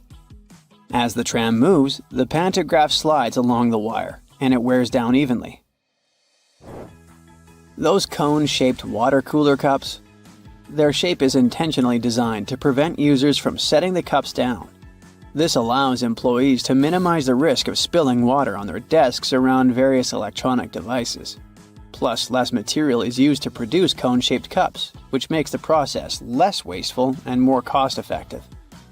It also kinda supports sustainability by encouraging people to drink their water quickly and dispose of their cups immediately after. You're probably wearing a YKK product right now. I mean, go check the zipper on your jeans. Yep, that's it. YKK stands for Yoshida Kogyo Kabushiki Kaisha, a Japanese company that makes roughly half of all the zippers in the world, producing over 7 billion zippers each year. Originally called hookless fasteners, they became known as zippers after a pair of rubber boots that could be fastened with a single zip became popular in 1923. The name stuck because of the high-pitched zip sound they make when used. Despite a popular myth, household batteries don't actually contain liquid, and if you accidentally cut them open, no toxic liquid will spill. Most of them are dry cell batteries, which are made of electrochemical cells. Those convert chemical energy into electrical energy. Larger batteries often house numerous small cells within them too. Even Tesla vehicle batteries consist of multiple small cells. When combined, they easily provide the necessary voltage. Did you know that nail polish used to be a status symbol? In ancient Egypt, queens like Nefertiti and Cleopatra were famous for their red nails, while lower-ranking citizens were only allowed to wear pale shades. You'll probably agree that there's no better snack than a pack of chips. Some are flat, others have ridges. Is it just aesthetics? Not really. The main purpose of those lines on some kinds of chips is to help with the distribution of spices and seasonings. In other words, all those substances that make your chips taste like cheese are mostly stored inside the lines. Plus, the lines make chips crunchier. This item here was also popular in ancient Egypt. What looks like a weird bench was actually a weird type of pillow. Back then, headrests were made from materials like wood, ceramic, and stone. Unlike our comfy pillows today, those ancient ones were used to protect people's hairstyles. That way, their hairdos stayed neat, even though they had a very uncomfortable night. If you've left a pot on the stove and your food burned, once again, take ketchup. Its acids will ease all the scrubbing and help you with grease. Just leave it over the night and you'll be able to wash the pot more easily. Or keep those small packages of ketchup we all end up having from fast food orders in the freezer. The ketchup won't be as hard as an ice cube as it freezes. So it will be good for soothing insect bites or similar things. For 8 centuries, forks were considered cursed and nearly forbidden in the West. The first models were used by the elite in the Middle East and the Byzantine Empire, and they made their way to the West in 1004, thanks to a noblewoman named Maria Agrippina. People were pretty shocked by it, to say the least. So when she passed away just 2 years later, everyone blamed the fork, thinking it was some kind of divine punishment. By the way, its name comes from the Latin word furca, which means pitchfork. Next on our list is Nike's iconic moon shoe, but I'm talking about the unique pattern of its sole. Back in the 1970s, Nike co-founder Bill Bowerman was making waffles for breakfast with his wife when he had a sudden idea: to pour a plastic material called polyurethane into the waffle iron. The machine was ruined, of course, but I guess it was worth it since that's how the first Nike waffle trainer was born. I mean, its sole. That clear fluid in gel pens is called the ink follower or stopper fluid. The gel in such pens contains pigment particles dissolved in a polymer solution. The main task of the stopper fluid is to be a barrier to prevent the gel from evaporating or leaking out. Without this transparent fluid, your gel pen wouldn't function. The fluid always stays in one position and doesn't get dissolved with the gel. Neither does it move backwards or flow out of the pen. Let's move on to another favorite snack: popcorn. These days, cinema and popcorn go hand in hand, but it wasn't always this way. In the 1920s and 1930s, movie theater owners were hesitant to allow snacks in their theaters. They were worried about the mess and the crunching noises interfering with movies. Plus, popcorn used to cost only 5 to 10 cents, so they didn't see any financial benefit. But savvy street vendors saw a big chance. So they got their own popcorn machines and started selling them outside theaters. That's why popcorn probably became the original clandestine movie snack, and theater staff would even have to check if people were hiding bags of it in their coats. Have you ever helped your friends move into a new apartment in a building without an elevator? Then you're gonna love this one. Houses in Amsterdam have hooks on top. This is a medieval invention for pulling stuff up the houses. The simple tech consisting of a wheel and a rope still functions now, centuries later. Why not just use the stairs? Well, if you get inside one of those narrow Amsterdam buildings, you'll see there's hardly enough room to comfortably ascend, and you can forget about even trying to pull a table on top. Back in the medieval ages, pretty much like now, only rich people could afford housing around the canals in the best parts of the city. Those people were mostly traders and used the canals for their business. They stored goods in the same houses they lived in, and with regular floods, they had to find a way to keep the goods dry. And that's why they needed to invent something to lift furniture, goods, boxes, instruments, and food on the upper floors, and pull it in through fully open, wide windows. The lifting tech is one of the reasons the houses in Amsterdam are leaning forward. This position helped keep both the lifted stuff and the walls and windows safe during transportation. They didn't have to touch each other. The gables also assisted in the process and had to be made firm to withstand all the heavy weight. And in case you're wondering what gables are, they're sections of wall between the edges of a dual-pitched roof, typical for Amsterdam. Sticking with old-school fun, it's time to talk about cards. So, have you ever wondered how many times you need to riffle a deck to shuffle it completely? The answer is 7 times, according to math.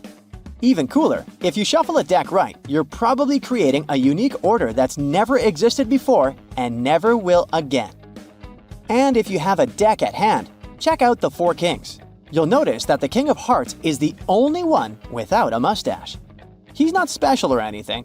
I mean, he also used to have a mustache, but it was lost in the reproduction of the original design. Your home has more regular things that can do magic tricks. Like if you have a house or a big terrace and want to make a nice flower wall.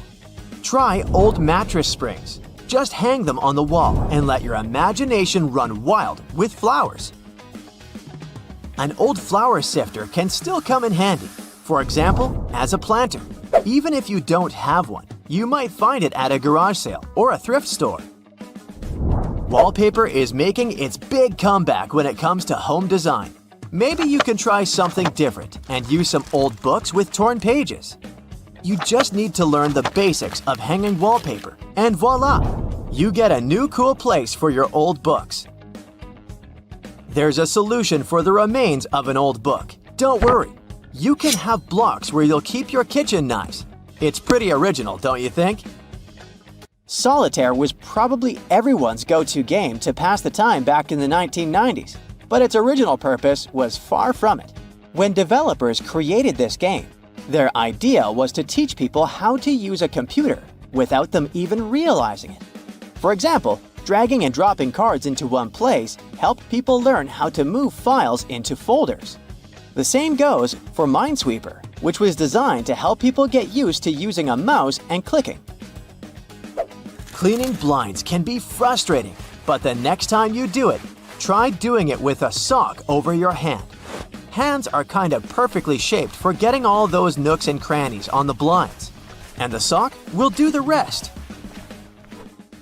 Here's something you wouldn't expect. Ice cubes can help you remove gum from carpet, clothing, and hair. Just put your clothes in the sink and add ice cubes. Leave it like that for a while. Ice will freeze the gum, so you can chip it away more easily. If the gum got stuck on the carpet, leave ice cubes right in the critical spot and remove the gum with a butter knife. It's a little bit harder to remove it from hair though, but still possible. Just wrap the ice and parts of your hair with the gum in a washcloth until the gum gets frozen. When you get there, you should be able to break apart the gum and free your hair using your fingers. Or next time you have to deal with a splinter, just take 1 ice cube to numb that area before you even start doing anything. You might have noticed that movie theater seats are almost always red. This choice isn't random. It has strategic importance, which is rooted in visual science. The thing is, red light has a longer wavelength. It means that it's the first color to disappear in low light. It allows the audience to concentrate better on the screen once the movie begins. Such a design choice enhances the viewing experience by minimizing distractions. Speed bumps are crucial for pedestrian safety, but at the same time, they can seriously increase car emissions due to the non-stop acceleration and deceleration they cause. To address this issue, some cities like London are testing fake speed bumps. Those are optical illusions painted on the road. They look raised from a driver's perspective, but in reality, they're flat. Authorities hope that this approach will slow down drivers without having a negative impact on the environment. Soda bottles are always filled in such a way that there's some space between the liquid and the cap. That's because soda contains carbon dioxide. It's a gas that can expand once the bottle's heated. If there's no gap in the bottle, it can break because of the pressure building inside. Also, when you open your drink, the gases go out in the form of bubbles, making the drink overflow. The gap helps with this problem too. If you're more into Angry Birds, Candy Crush, and other mobile games, that's totally normal. After all, more people have access to cell phones than to toilets these days. But not many of us stop to think about how disgusting our phones can be. The natural bacteria from our skin and the oils from our hands get transferred to our phones with every touch, swipe, and tap. This makes phones about 10 times dirtier than toilet seats. Yikes! So listen, if you don't want your next barbecue party to end up at the emergency room, you might want to get rid of that wire brush you used to clean the grill. Over 100 people have to seek medical help because of it every year. Those brass and steel bristles easily separate from the brush and stick to cooked food that ends up in your mouth. With each swallow, they go deeper and deeper. They can poke into or puncture the lining of your mouth, throat, and esophagus, or somewhere else down your intestinal tract. The symptoms this causes could be signs of many different conditions, and because of their tiny size, the bristles are really tricky for doctors to spot. So you can lose the precious time to solve the problem at an early stage. In some cases, one ER visit can solve the problem. But if the bristle moves into deeper tissues, say into your neck, chest, or abdomen, well, it could start an infection, and you'd need some complex surgery to save your life. That was the case for a 63-year-old lady in Michigan. She was eating a hot dog grilled by her husband, and she felt something was wrong from the first bite. She could barely swallow the food because of an unusually painful sore throat and had to see the doctors for help. They sent her home after an inspection, but the symptoms only got worse and worse. A CT scan several months later showed the problem was some tiny metallic object that looked like a piece of hair at the back of her throat. The doctors were able to remove it during surgery.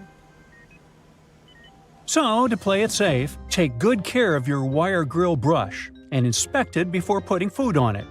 If you see any loose or dangling wire bristles, get rid of them. If this sounds like too much work, just toss that brush altogether. There are some safe alternatives to it, like wooden panels, pumice stone, nylon bristle brush, or liquid grill cleaner. You can also roll a piece of aluminum foil into a ball and use grill tongs to hold it while you're scrubbing your dirty grill grates. Cooking pros say an onion cut in half can also do the job.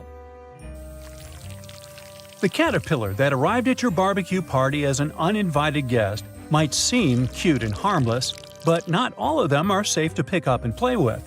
There are several types of venomous caterpillars in the US alone that can give you a hard time. Any brightly colored caterpillar that has a spine, bristles, or looks fuzzy could be venomous, and you're better off not touching it. Many caterpillars are equipped with hairs or spines, which are connected to poisonous glands. They often hide on the underside of the leaf, so you could easily miss it. So, when you're doing some work in the garden, it's a good idea to wear gloves and clothes with long sleeves. Your skin will thank you for it. If you get stung by accident, use any sticky tape to remove the hair or spines, and then just wash the affected spot with soap and water. If you plan to go swimming or boating to cool down after the party, remember that algal blooms aren't just a freaky splash of color in the water, but a real problem. They're toxic and can cause a lot of trouble for you and your pets. The symptoms will be less than pleasant, and will involve you spending a great deal of time in the bathroom. Algae bloom means there are plenty of bacteria in the water, so don't swim in it and don't drink the water, no matter how thirsty you are after all the swimming. And if you happen to get some ingested water on your skin, take a long shower with clean water immediately. The media should report cases of dangerous algae blooms in your area, so make sure to check it before you hit the nearest lake.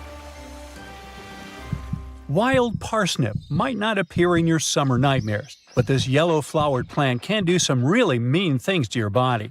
It contains a substance called solerin, and when you accidentally touch it and then enjoy a walk in the sun, the effect it will leave on your skin will be as nasty as the name Sorolin. And you could have dark red or brownish discoloration on your skin for months after your unwanted rendezvous with the plant. It's mostly active and mischievous between May and July, so watch out. Alright, a garden hose must be completely safe as, unlike the grill brush, it doesn't have any small metallic parts, right? Well, when you leave it hanging out in direct sunlight, the water inside can heat up to 120 degrees Fahrenheit. If you spray someone with water this hot, their skin won't love it. It's especially dangerous for youngsters and pets. So, if you see someone blissfully unaware, grab the hose, take it from them by force if needed, and let the water run for a few moments before you let anyone play with the hose. It's for their own good. The intense sun can also heat up all the bad chemicals the hose itself contains, like lead and phthalates. So, check what yours is made of and replace it with a safer version that's labeled lead-free or drinking water safe if you plan to use the water for drinking or playing. And if you already have a safe version, but suddenly smell a terrible odor, it could be the algae and bacteria that just love stagnant water. If it comes into contact with your skin, or you swallow it by accident, you could have some serious health problems. The best you can do is replace the hose. And yes, make sure you keep it in a cool, shaded area and drain it well after every use. Now, you're never too old to love the trampolines, but the trampoline might not love you back and give you a spinal injury or broken bones. Almost 100,000 injuries like this with young users happen every year because they're so easy to fall from or land in the worst possible way during a somersault or a flip. The biggest risk of trampoline trouble is when more than one person is using this fun contraption. Nearly 75% of all accidents with trampolines happen when two jumping youngsters crash into one another. And no, some netting or padding really can't save the day. If you want to keep things safe, make sure there's always only one person at a time on the trampoline. You're going to need to install shock-absorbing pads that completely cover the trampoline's metal frame, springs, and hooks. If you see any signs of the padding getting too old, like tears and fraying, you need to replace it immediately. Make sure the trampoline stands on level ground and isn't too close to other structures and trees. A slide in your backyard, no matter if it's made of metal or plastic, can turn into a frying pan under the sun and can heat up to 189 degrees Fahrenheit. So, before you jump on it or let someone else do it, check the temperature of the whole thing top to bottom. And even when your little sister or someone else you love is begging you to go on a ride with them, don't do it. The slide is designed for one person of a certain size. When the two of you end up tandem sliding, the smaller leg can get caught up between the bigger leg and the edge of the slide. The speed will also increase, and it can lead to all sorts of drama. Finally, no matter how tempting it feels in the hot months, don't walk barefoot on that beautiful lawn in the park or even in your own garden. You never know what's hiding in the grass, and if you step on something sharp, like a rusty nail hiding in the grass, you'll get yourself into a lot of trouble. Flip-flops aren't the best idea for everyday summer shoes either. They rarely come with arch support and can make you take shorter steps and put more stress on your body. It's just not good for your feet, joints, and muscles. Otherwise, have a great summer!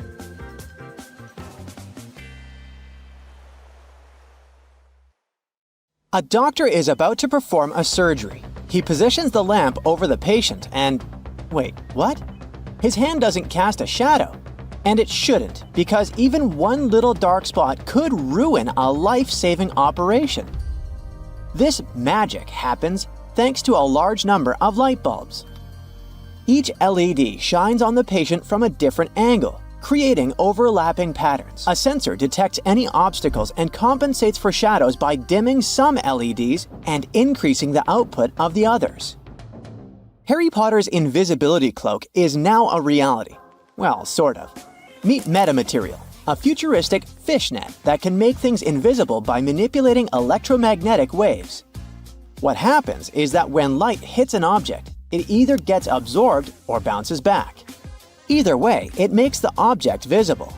But with metamaterial, instead of absorbing or reflecting light, it bends it around objects, making them invisible to the unaided eye. The bad news is that, for now, it only works with specific wavelengths of light, like radio waves. So this invisibility cloak doesn't work with visible light, the things we can actually see, just yet. In Sweden, two women managed to create an invisible bike helmet. Well, okay, maybe not that invisible since you have to wear this thing around your neck for it to work. This neck piece has a sensor with a special algorithm that can distinguish between regular biking and a crash. So, if a cyclist is wearing this and gets into an accident, the sensor automatically activates and inflates the neck piece with cold helium gas, instantly deploying the helmet that looks like a head airbag.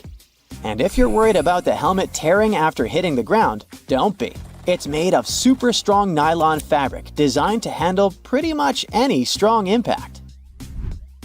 Well, it seems we're not quite masters of invisibility yet, but transparency is a different story. Back in the 90s, a botanist in Germany managed to create a see-through wood. This invention was almost forgotten for decades, but recently, a group of researchers upgraded the material to make it tougher than glass. Regular wood is like a bundle of tiny straws held together by a natural glue called lignin, which gives it strength and color. To make wood transparent, scientists remove or bleach lignin, leaving a white, skeleton-like structure. Then, they fill these cells with a clear substance like epoxy resin, making the wood see-through. But don't worry, you won't be walking into forests full of invisible trees anytime soon.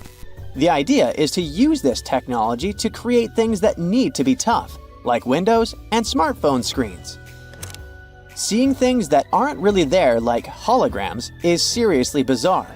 This technology is basically like watching 3D images of real objects, but without the need to put on those old-school 3D glasses.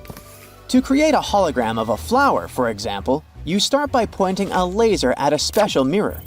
This process will split the laser beam into two parts. One part bounces off another mirror, illuminates the flower, and then hits a photographic plate. The other part of the beam bounces off a different mirror and goes straight onto the same photographic plate. When these two beams come together, they make a 3D picture of the flower. So basically, a hologram is an optical illusion of epic proportion. Levitation is probably the greatest magic trick of all time. While magicians typically use optical illusions to make things appear to rise and hover in the air, science can actually achieve it in the real world. A process known as quantum levitation allows materials known as superconductors to float above magnets. You see, these materials naturally repel magnetic fields, but some allow a few magnetic lines to pass through. This creates tiny vortices where magnetic flux can pass, helping the superconductor remain suspended, kind of locked in the middle of the magnetic field, defying gravity. Last year, outfits that changed colors and patterns right before our eyes went viral. This incredible fashion trick was achieved using photochromic materials.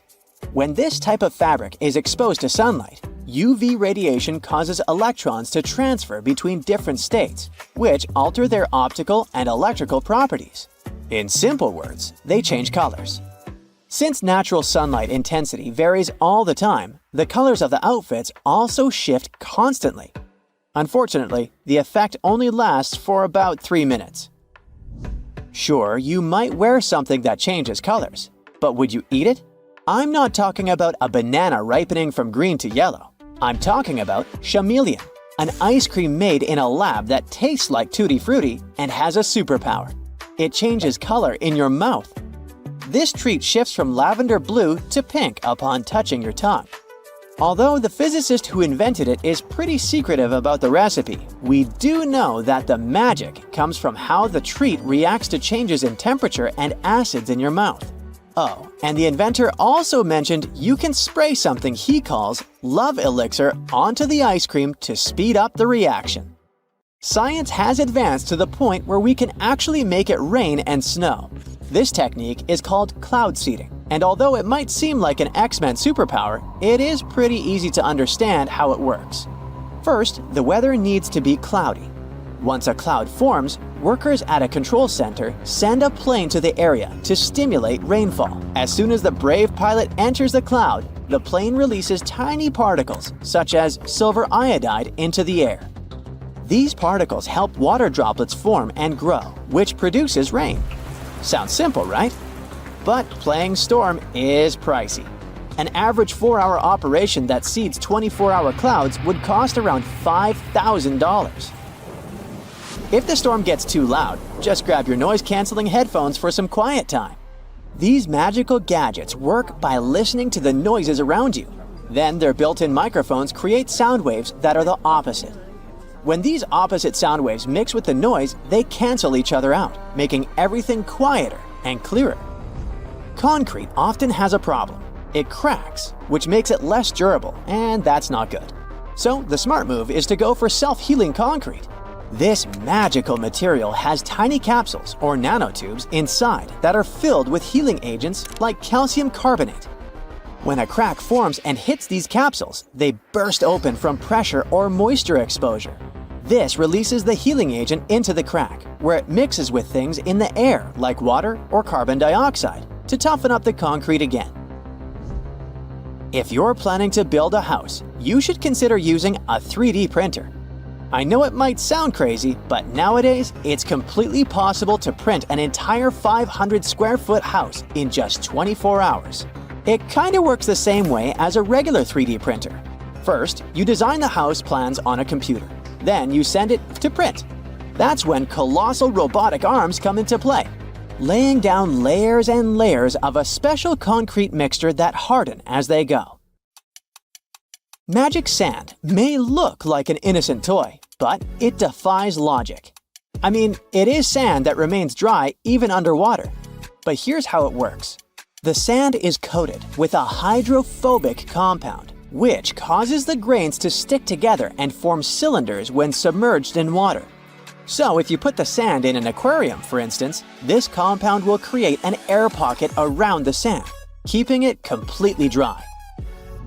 Talking about toys, did you have a boomerang when you were young? It is pretty fascinating how it always comes back into your hand. The trick behind it lies in its L shape. A boomerang is designed with 2 or more wings positioned in a special way so that when it spins, it generates unbalanced aerodynamic forces that curve its path into an ellipse, allowing it to return to the spot from which it was thrown. Of course, this only works when it's thrown correctly, so maybe it's better to avoid using it altogether, especially inside your house. Some men wear shoes with hidden heel lifts to look taller. Such shoes can make a person up to 6 inches taller. They look like regular shoes, but inside they have this extra insert. Sometimes such an insert is glued down. Sometimes it's removable, and you can choose the height you need yourself. When the Titanic hit the iceberg and sank sometime later, the Atlantic Ocean was around 28 degrees Fahrenheit, which means the water was below its freezing point. No wonder so many passengers didn't make it. Some birds have a row of bristles protruding from the edges of their eyelids. Those bristles can probably be called eyelashes, but while human eyelashes are modified hairs meant to protect the eye, bird eyelashes are modified feathers. Identical twins don't actually have the same fingerprints, so you can't blame your misdeeds on your sibling after all. Different factors during development in the womb, like the position of the womb, umbilical cord length, and the rate of finger growth, impact fingerprints. Earth's rotation speed is changing. It's slowing down right now while we're talking. It means that, on average, the length of the day gets 1.8 seconds longer every century. 600 million years ago, a day lasted a mere 21 hours. Most world maps are wrong. On the majority of maps, they still use the Mercator projection, which was the first developed in 1569. But this method is very inaccurate and makes Alaska look as large as Brazil, while in reality, it's 5 times smaller. As for Greenland, it looks 14 times larger than it actually is. For a map to be precise, it would need to be life-sized and round, not flat. Ants don't have lungs. They breathe through tiny openings known as spiracles. An ant may have 9 or 10 of those on each side of the body, depending on the species. The average color of the universe is poetically called cosmic latte. In a 2002 study, scientists discovered that the light coming from other galaxies averaged into a beige color that was very close to white, just like the drink beloved by many. There is such a thing as minus decibels. The quietest place on Earth is Microsoft's anechoic chamber in Redmond, USA. The level of sound there is minus 20.6 decibels. Such chambers are built out of heavy concrete and bricks and are placed on springs to stop vibrations from entering the chamber through the floor. Bananas are radioactive.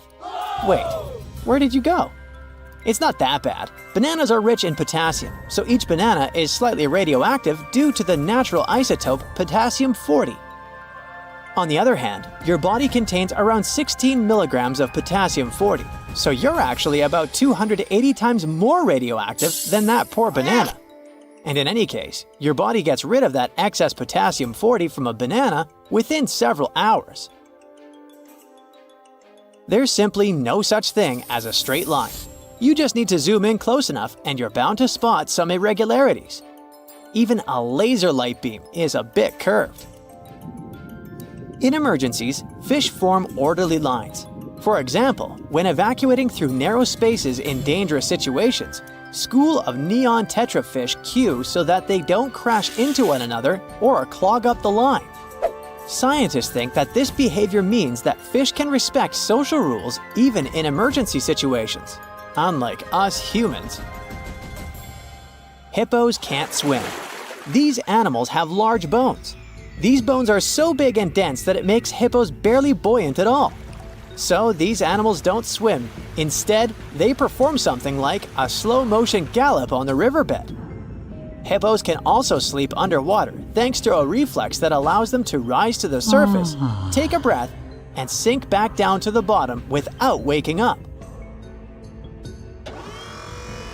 Lego bricks can withstand compression better than concrete. A regular plastic Lego brick can support the weight of 375,000 other bricks before it breaks. Theoretically, it could allow you to build a tower more than 2 miles in height. But if we decide to scale this up to house-sized bricks, the price would be exorbitant. If you ever go to space, you can take your yo-yo with you. In 2012, NASA astronaut Don Petit took a yo-yo on board the International Space Station and used it to show some tricks. You see, a yo-yo mostly relies on the laws of conservation of angular momentum to perform tricks. And if you keep the string taut, these laws apply in microgravity too. There's a theory that claims that we sweat when we're anxious to alert the brains of other people that they're primed for that danger that's making us feel anxiety. Brain scans have revealed that when you sniff the sweat produced by a panicking person, regions of the brain responsible for emotional and social signals light up. And when you are anxious, your sympathetic nervous system produces hormones, including adrenaline, which switches on your sweat glands. There are rainbows on Venus, and they're called glories. A glory looks like a series of colored concentric rings and is caused by the interference of light waves inside droplets rather than the process of reflection, refraction, and dispersion of light, which produces rainbows. Protons look like bagels, spheres, peanuts, and rugby balls. In other words, protons come in different shapes and sizes. Their appearance changes based on the speed of quarks, smaller particles within them. If you look at the moon while being in the southern hemisphere, it will seem to be upside down, and the man on the moon will look more like a rabbit. You will remember more of your dreams if you sleep badly and wake up many times throughout the night. You're also more likely to remember your dream if someone or something wakes you up in the middle of it. Dogs tilt their heads while listening to people to pinpoint familiar words like walkies more effectively. It also helps them to understand the tone of your voice better. There's also an idea that if a dog doesn't tilt its head often, it's because it relies more on sight and less on sound. Mirrors facing each other won't produce infinite reflections. Each next reflection will be darker than the previous one, and eventually, they will fade into invisibility. Mirrors absorb just a fraction of the energy of the light falling on them, so the total number of reflections mirrors can produce is around several hundred. You can smell ants, since many species of these insects produce strong-smelling chemicals when they feel threatened or angry, or when they're being squished. Trapjaw ants release a chocolatey smell when they're crushed, and citronella ants give off a lemony odor when they're threatened.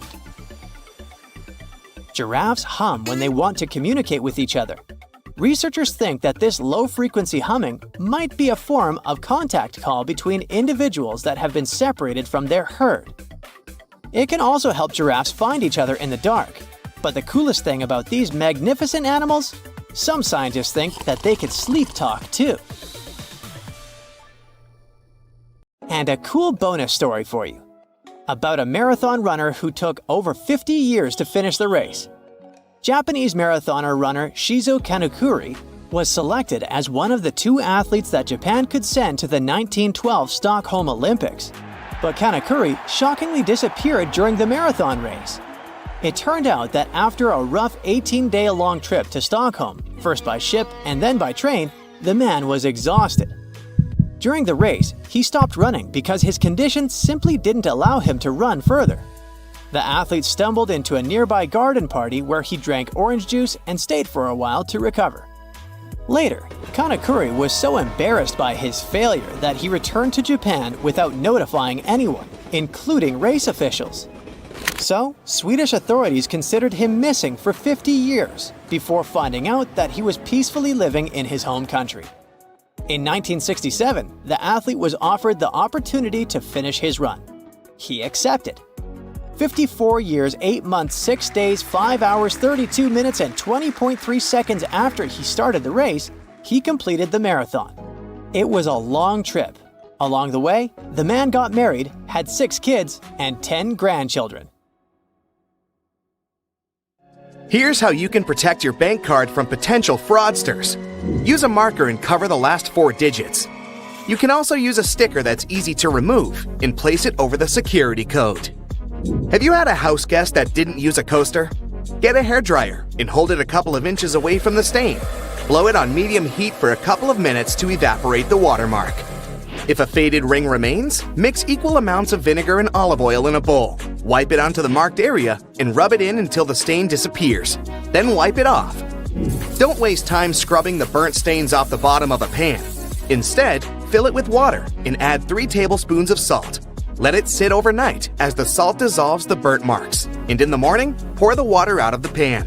This way, it will be much easier to scrub all that grease off. Picture this. You're on vacation and your shirt has become all crinkled inside the luggage. You need it tonight, but the hotel doesn't have an iron. Don't panic. Hang the shirt up in the bathroom, and while you relax in a hot shower, the heat and moisture will unwrinkle your shirt. It won't be perfect, but it will get much better without any effort. The football is on, and it turns out you've run out of standard batteries.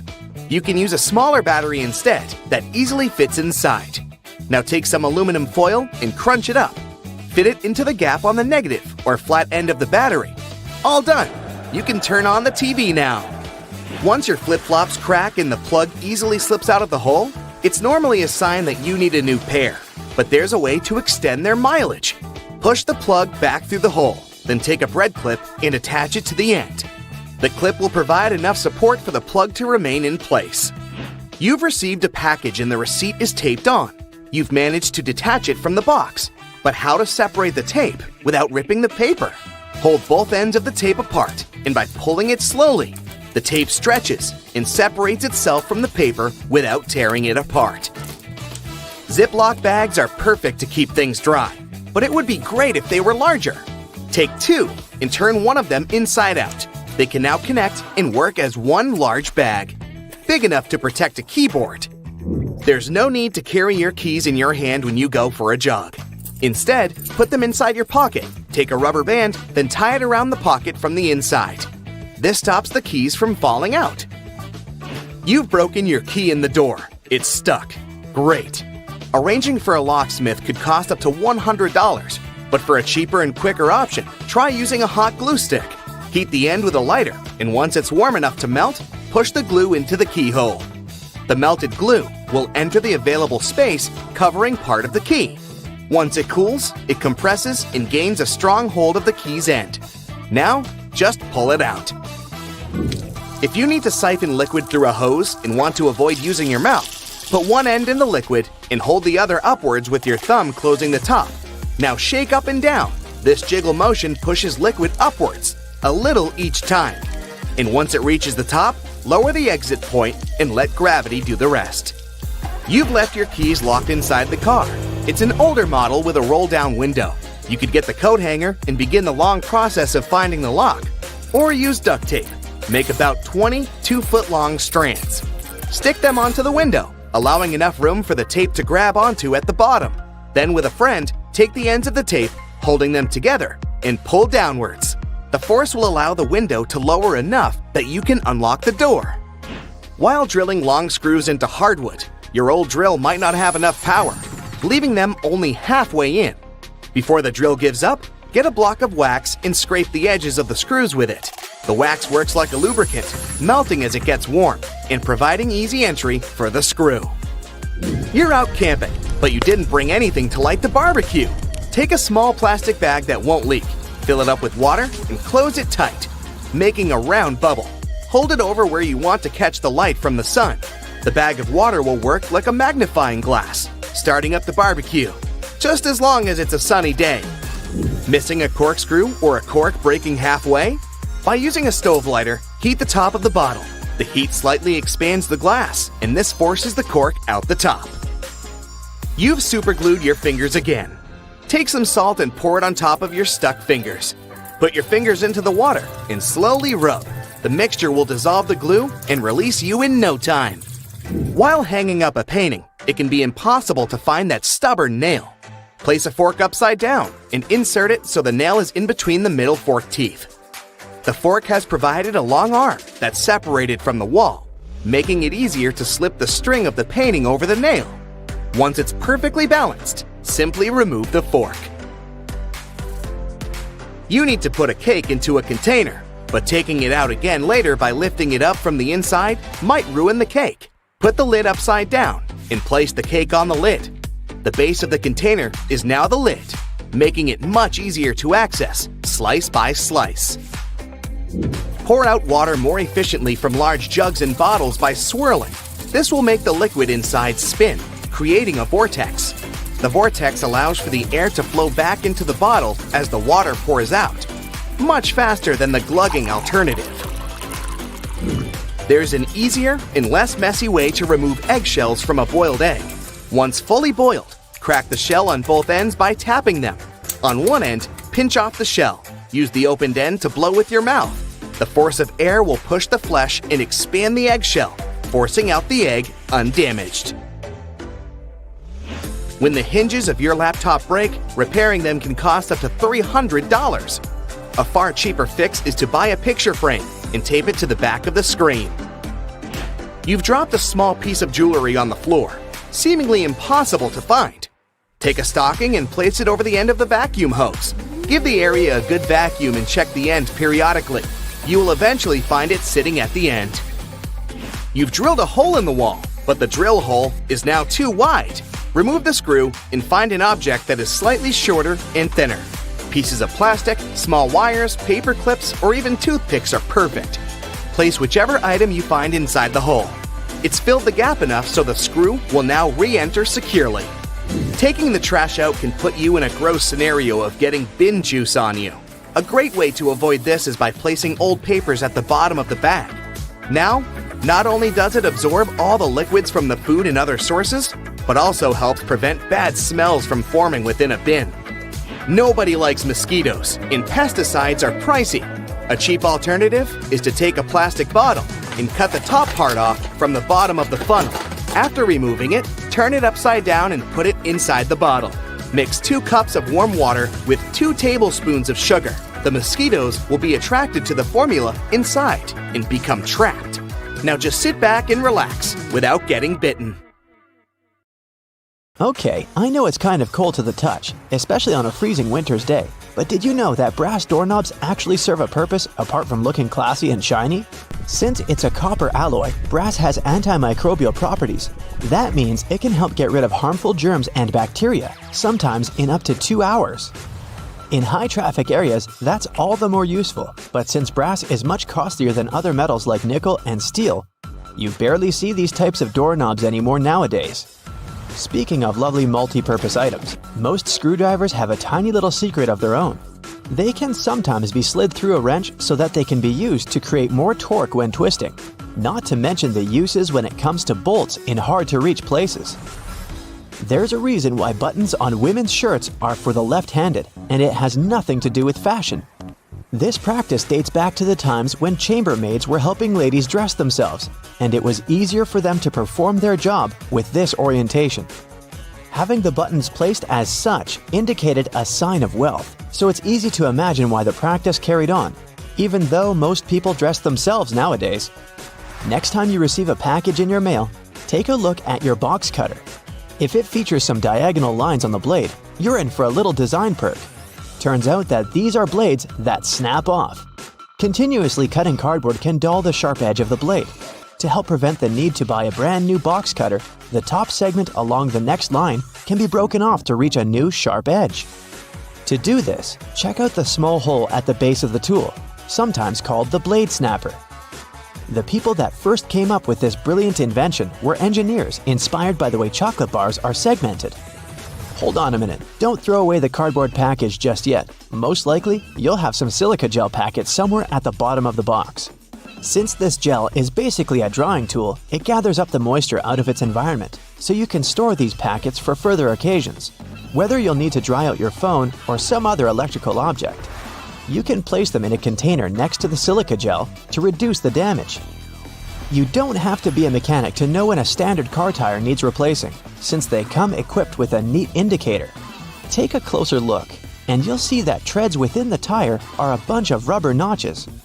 When the treads are evened out with the perpendicular bars, it's a sign you need to book an appointment with your local car service, since most likely the tires have lost most of their traction and may not be safe for driving any longer. The upper corners of a car windshield feature textured black dots melted into the glass edges. This neat add-on isn't there for design purposes. It's called frit glazing, which means that a special type of ceramic paint is added to the window for protecting its sealant from UV rays. It also conceals and creates a coarser surface for the adhesive used to set the window in place. Whenever you're up for a drive, check out if there's a small tab under your car's rear-view mirror. Bet you didn't know it's there to help switch the mirror from daytime to nighttime views. It uses a prismatic glass technology to blur the reflection and reduce the glare of headlights behind you in traffic. People came up with these manually tilted mirrors in the 1930s, but they became standard somewhere in the 1970s. While you're in the car, check out the headrests, as you most likely don't know that they carry a little disguised purpose. Of course, they're adjustable to accommodate passengers of any height so that they get the proper support for their heads and necks. The hidden feature is that they are detachable and come with two very solid metal bars. Should you ever find yourself stuck in a car and need to make a fast getaway, these bars come in handy to crack out the car windows. So you're out for a drive and you're suddenly out of gas. What I'm about to describe sounds more like a meme than an actual situation bound to happen. But what if you're in such a hurry that you accidentally drive off with the gas nozzle still in the tank? Well, the nozzles have been designed to prevent any hazards from happening, rest assured. They feature a breakaway device that will allow the hose to separate when taken out with enough force. Initially designed in the early 20th century to be worn exclusively by basketball players, sneakers soon became one of those fashion fundamentals, similar to jeans and leather jackets. If you take a closer look at them, you'll see they have two extra holes on the side, similar to the shoelace holes. They're manufactured as such not only to provide extra ventilation, but to allow people to get extra creative with their laces when wearing the shoes. Admit it, you've always thought that chopsticks are merged at the end for the sole purpose of keeping them together until you're ready to dig into your meal. That may or may not be the whole truth. Under a more detailed inspection, the wooden tools feature a square-shaped end.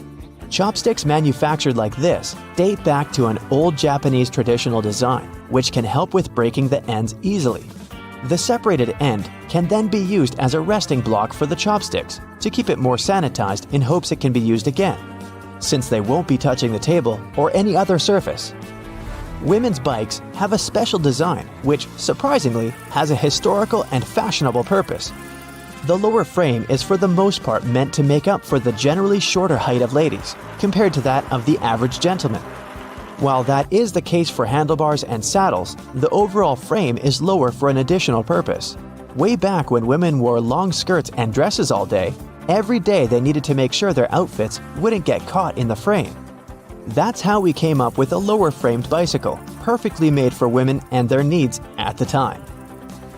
The fact that toothpastes are multicolored is not just a nice perk to make dental hygiene more fun. There's a secret meaning related to each of the colors, which dates back to the 1970s. In those days, people grew more and more interested in their oral health care, and as such, they were looking for products which could do more than merely clean their teeth. One company was the pioneer in that regard, adding mouthwash to its toothpaste, meaning the blue strip. They later added on the red strip, meant to feature ingredients which helped with gum care. Speaking of toothpaste, check the cap next time you open a new tube. You may be in for a little surprise. There's a pointed cone shape inside the cap, so you can puncture the seal of the toothpaste without cutting yourself or ruining your manicure. Not to mention, it's more hygienic since you won't be able to transfer germs or other bacteria into the product itself. On the subject of bathroom countertop items, toothbrushes come with a neat add-on hidden in the bristle patterns. Apart from making the toothbrush look cooler, they also do come with a practical purpose. Most toothbrushes come with a pattern of blue bristles intertwined with white ones. The blue dye is meant to fade out, signaling the time when you need to replace your toothbrush. Dentists say that toothbrushes should be replaced every 3 to 4 months, but it does serve as a great reminder in case you forget. Still love playing with Lego? Don't judge. Hey, it's a great hobby for all ages. Notice there's a hole on top of the Lego heads? Behold, you're looking at a safety feature that the people at Lego designed to prevent choking hazards. The most dangerous issue should a person swallow any of these pieces is the blocking of the airways. Designing a hole inside the Lego head helps the air to flow freely through the piece until it can be removed safely. We're now used to all sorts of modern light bulbs, some tubular, some shaped like diamonds, and some even twisted altogether. Historically, light bulbs were round and the initial shape served a purpose in itself. It was mainly connected to the fact that glass bulbs were hand-blown, which gave them the round shape to begin with. The hidden practical reason was that the light bulb filament needed to be at the same distance from every surface of the glass sphere. The easiest way to achieve this was to make the glass in the shape of a globe. Seatbelt on the passenger seats has a fabric loop. When put under a great amount of pressure, the stitches on the loop rip apart, so the excess fabric can assist in cushioning the passengers. The extra few inches can make a great difference within a dire circumstance. However, there isn't one on the driver's side. As the driver is so close to the steering wheel, it's safer for them not to have one. Seatbelts were originally invented in the mid-19th century, though this technology wasn't brought into common practice until the 1960s. Pre-collision sensory technology has assisted with developing the safety of seatbelts and other features to the next level. Effectively predicting a car's collision, the technology directs the seatbelts to automatically tighten, aligning the airbags and ensuring the brakes will be preloaded to reduce shock. Every year, 6 million car accidents occur, which explains why all cars still must continue to develop safety features, not only to alleviate accidents, but to protect people more effectively within their cars. The materials that make up the body of cars only started getting replaced within the last 25 years, ranging from aluminum and magnesium alloys to carbon fiber composites. These lighter materials not only enable a more fuel-efficient journey, but they also ensure that when a car is in an accident, its build provides a crumple zone. As a car hits another object, the crumple zone absorbs energy from the collision. Although this would appear to cause more damage to the car, it helps prevent impact on the passengers. Front and rear bumpers are very underrated, and due to their long history of being used in cars, you can't imagine a time we didn't use them. They were invented in the late 1800s. The bumpers evolved over the years to the point we don't even realize we have them. But they're there, quietly waiting under the outer covers, consisting of compressible foam or plastic around a rigid reinforced bar. All the windows of your car are made of glass, but the windshield is made of a shatterproof version. It's laminated, so whatever might hit it, you can be sure there won't be any shards of glass falling into the front seats. Normal glass was used up until the 1950s. As vehicles became more prominent, they made modifications to ensure safety. Airbags seem like another common feature that has always been there. In fact, they were originally invented in 1968 and were ahead of their time. They slowly gained popularity, and through safety precautions for cars, they eventually became mandatory for all cars to have, only in 1998. They have since developed from just being an airbag within the steering wheel. Today, depending on the vehicle, they can be located throughout the car, ensuring all potential passengers will be protected. Crash sensors connected to an onboard computer detect when a collision occurs and trigger the bags, inflating within milliseconds and providing a cushioned safety within a blink of an eye. It can be difficult to predict the weather, and even more so to determine traction on the road. In the late 1960s, anti-lock braking systems, ABS, were implemented in vehicles. Before that, they had been used in many aircraft, with designs going as far back as 1908. They soon became a necessity for all vehicles, ensuring traction is maintained on slippery surfaces and that there is complete control when braking.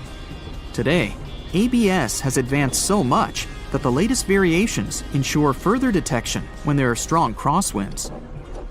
Cruise control, initially invented in 1948, has been in constant development over many decades. Today, adaptive cruise control ensures that when the car is cruising at a constant speed and detects a slower car ahead, it will then adjust the speed to match the car in front. Other advanced variants may also ensure the car will make a complete stop once identifying that the car in front has done the same. It's easy to forget to have your high beams on when driving on the long and lonesome road for many hours. Automatic high beams are quickly becoming more common. High-tech camera modules can easily determine what type of light is passing through and help ensure when the high beam will be necessary. Although versions of automatic high beams have been around since the 1950s, they counted on light-sensitive sensors and were very unreliable. The new varieties can identify the sources of light, whether it's from the sun, directly from a car's light, or even from the reflection on a sign, ensuring you won't cause issues with other drivers. It's a pain in the neck to have to ensure there isn't anyone creeping into that semi-visible corner, the blind spot, which causes around 400,000 accidents per year. Solar sensors within rear bumpers of vehicles and blind spot monitoring systems watch and identify adjacent lanes. They alert the driver that a vehicle may be in the lane beside them, whether by flashing lights on the dash or from beeping sounds. This way, they help to alleviate the many concerns the blind spot causes. 1.6 million road accidents are caused by texting and driving, and fatigue normally causes up to 10% of all car accidents per year. The Driver Attention Monitor helps to alleviate both statistics. It works through sensors that monitor the car's movements and the amount of steering corrections to ensure the driver is paying attention to the road. When the system identifies that the driver isn't completely awake or is slightly distracted with their phone, it will prompt signals to suggest it's time for a break. Tires are among the most critical components for your car, with a close relationship with whatever path you take. Many safety features rely on the tires themselves for their own independent purposes. That's why it's super important to ensure the tires are always in top condition. Tire pressure monitoring systems check the air pressure of all 4 tires, ensuring you're aware when they need their pressure increased to avoid the risk of a blowout. The constant evolution in technologies continues to ensure you stay safe on longer stretches of the road. Lane departure warnings focus on the lines on the road, ensuring the car stays within. Whenever a car starts drifting over a line in the road without signaling to do so, the camera-based feature identifies and signals to the driver. The lane keeping assist feature follows the same method of identifying when the car is intruding the bordering lane. When it gets too close, it will readjust the steering and center the car within its appropriate lane. Other features in more advanced cars have autonomous driving capabilities. The autopilot systems have taken cruise control to the next level. Not only does it allow the vehicle to steer itself in the intended lane while maintaining a set speed, but it also changes lanes when required, making the ride more and more efficient. Some safety features are only just making a trend in car models worldwide. For example, night vision using thermographic cameras to look out for pedestrians and animals nearby. It goes within the infotainment screen, facing frontwards and identifying objects from their heat signatures. It's estimated that there are over 1.4 billion cars in use worldwide, and as the world's population increases, it's expected that the number of cars will follow suit. Safety features will continue to adapt further beyond what we know of today. infrared headlights will be further adapted to be used in conditions with poor visibility, like storms, snow, and fog. They'll be capable of enhancing the visibility of the driver in all conditions without affecting the sight of passing drivers. Driver override systems will soon be able to monitor and identify human behavior. Whether due to reckless conduct on the road or for other safety precautions, cars will soon have the functionality to take complete control of themselves, ensuring both the passengers and the driver's safety. Augmented reality windshields are in early development already, providing some indicator reflections from the dash onto the windshield. So it's quite possible that soon all necessary directions from maps and alerts will appear right in front of the driver to ensure they never take their eyes off the road. Airbags will soon not only just be used within a car to ensure the passenger's safety, they will also activate from the outside of the car once they identify a definitive collision. The airbags will inflate outwards, covering the entire outside of the car and drastically reducing its impact. It may be so advanced that the bodywork of the car won't even need to be buffed out. The future technology of cars is expected to be so progressive that the cars themselves will have their own form of communication, not with human drivers, but with other cars. Just imagine cars communicating and sharing information as they identify roadblocks, issues on the road, or disruptive weather patterns. It will all ensure the most efficient and safest route possible.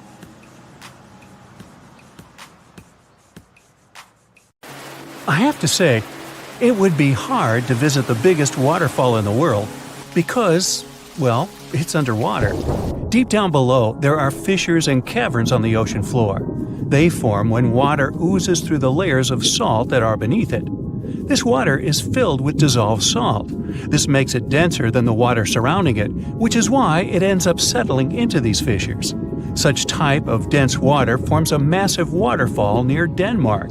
It's a giant cascade that plummets 11,500 feet. That's over 3 times the height of well-known Angel Falls in Venezuela.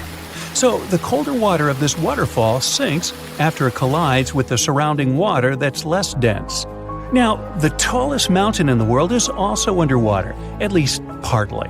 If you put it side by side with Mount Everest, the mountain we consider the tallest, Everest, would be like a bunny hill compared to Mauna Kea. This is a giant mountain, but also a volcano that's half above the water and half underwater. From top to bottom, it stretches at 33,500 feet, nearly an entire mile taller than Everest. Now, the Titanic had almost experienced a collision a couple of days before it struck an iceberg and sank. That was something a steward from the ship wrote in a letter to his wife. He mentioned that as the Titanic was leaving the dock in April 1912, it almost collided with the SS City of New York. They managed to avoid that trouble and sailed off to the journey that would later become one of the biggest mysteries and stories in modern history. So, like a fender bender in the harbor might have saved all those lives. Wow. Moving on. We all have unique fingerprints and tongue prints that make us different from each other, even identical twins. In a similar way, you can identify lions through their whisker patterns. Back in the 1960s, scientists found out they can identify each one from their whisker spots, which you can see on each side of the face in rows. If you get close, a little closer, closer. Well, maybe just trust us on that one. There's a certain species of predatory fish that can walk on land. No, it's not a movie scenario, more like something from your nightmares. These animals are called snakehead fish, and they sometimes come out on land when searching for food. They evolved to have gills and a special organ that allows them to breathe oxygen located in their gill arches. So they're not in a rush to come back to water right away. They flop on their fins and can move up to a quarter mile away. These creatures can weigh around 14 pounds and live in different locations such as Florida, California, and New England. And if they weren't scary enough, snakehead fish are native to Asia and Africa, which makes them an invasive species in North America. This means they don't have natural predators, so their population can grow without control. Oh, goody. Ever wondered what stuffed animals are doing strapped to the fronts of massive trucks? These toys are the same as the decorative figures that adorn the bows of ships. Such symbols, or mascots at the front, are a way for sea vessels and trucks to reveal their identity to the world. The actual message seems to be truckers are harmless and playful. Maybe the need for sending such messages comes because people mostly see supply trucks as giant road beasts that just dominate lanes on the highway with their spiked wheels that kinda tell you to keep away. Sometimes you'll see stuffed animals strapped to the front of garbage trucks. These are often toys rescued from the trash. They might be aged and imperfect, but they still give their vehicle a bit of warmth and personality. Same as that bumper sticker you have on your car. It's all about customization. Now, if you were on Mars at the moment, you'd probably be able to enjoy listening to the winds there. Sensors researchers set up on Mars picked up the vibrations that happen to be the first ever recorded sounds of Martian wind. You can hear the wind at a decibel within a range that humans can perceive, but you need a little help from your headphones. Almost 50 years ago, a man from France took up a very unusual task: eating a Cessna 150 airplane. He developed a pretty uncommon tolerance for eating dangerous things at an early age. Hey, where was Mom?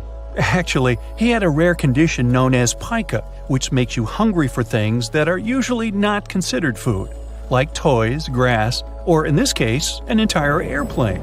It took him 2 years to finish this large metal-filled meal, and then he took off. Venus is the only planet in our solar system that spins clockwise. At its early stages, this solar system was just a swirling cloud of gas and dust, like me in kindergarten. At some point, it collapsed into a spinning disk, and the Sun remained at its center. Because of this, all the planets move around the central star on roughly the same plane.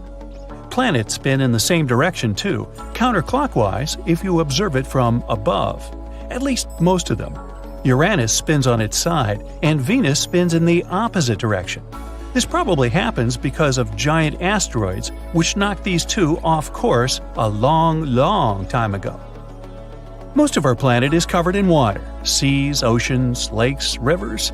But if all of that water evaporated and then came down again in the shape of a giant storm, our entire planet would be covered in 1 inch of rain. Things are a little bit different with gold.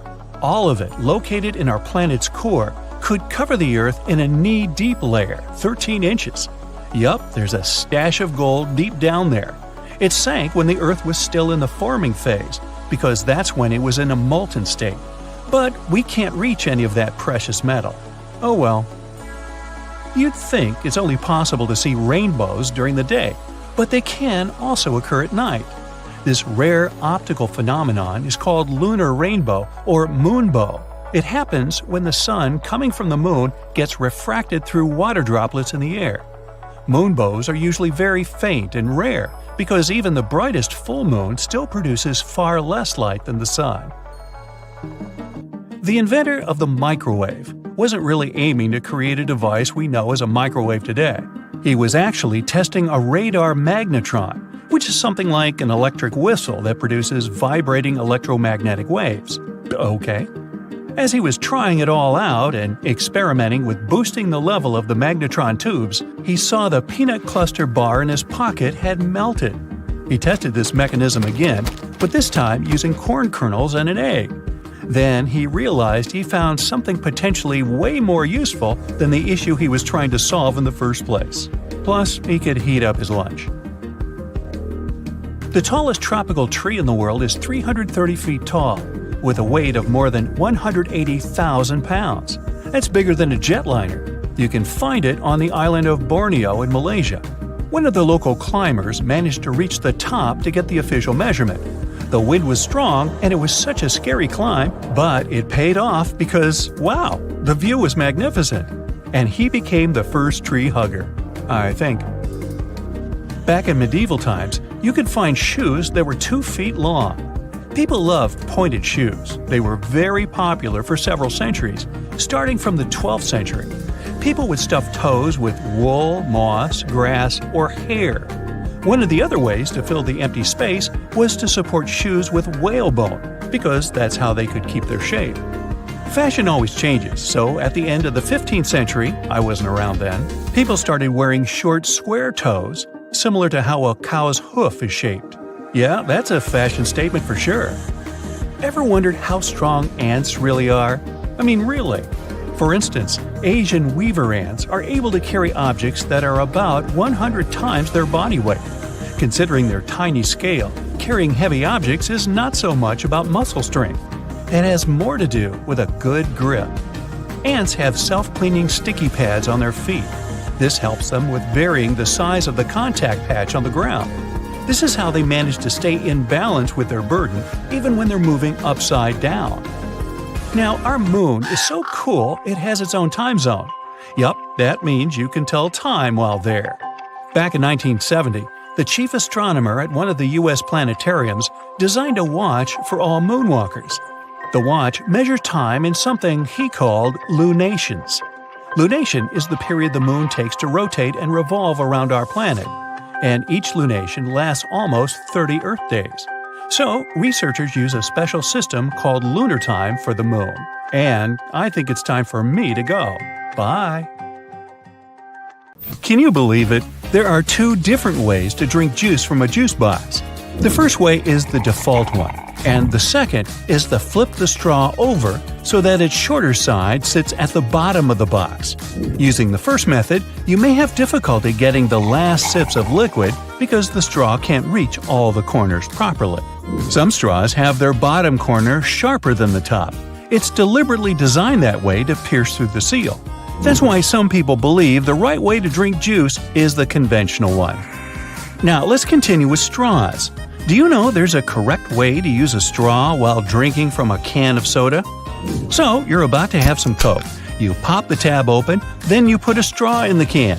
Now you need to make a constant effort to keep the straw steady. See this hole in the top? Yeah! Turn the pop tab around and put your straw through the hole. It'll serve as a straw holder. No need to be annoyed by the tipping straw.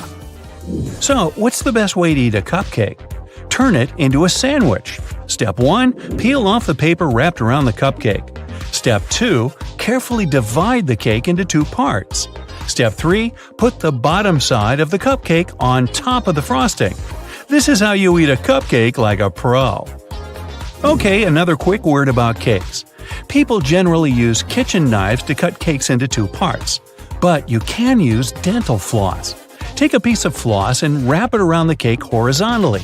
Hold the ends tight with both hands and pull them in opposite directions. There you go! Now you have an evenly cut cake. Smooth, huh? You can use floss to cut through a cake vertically, too.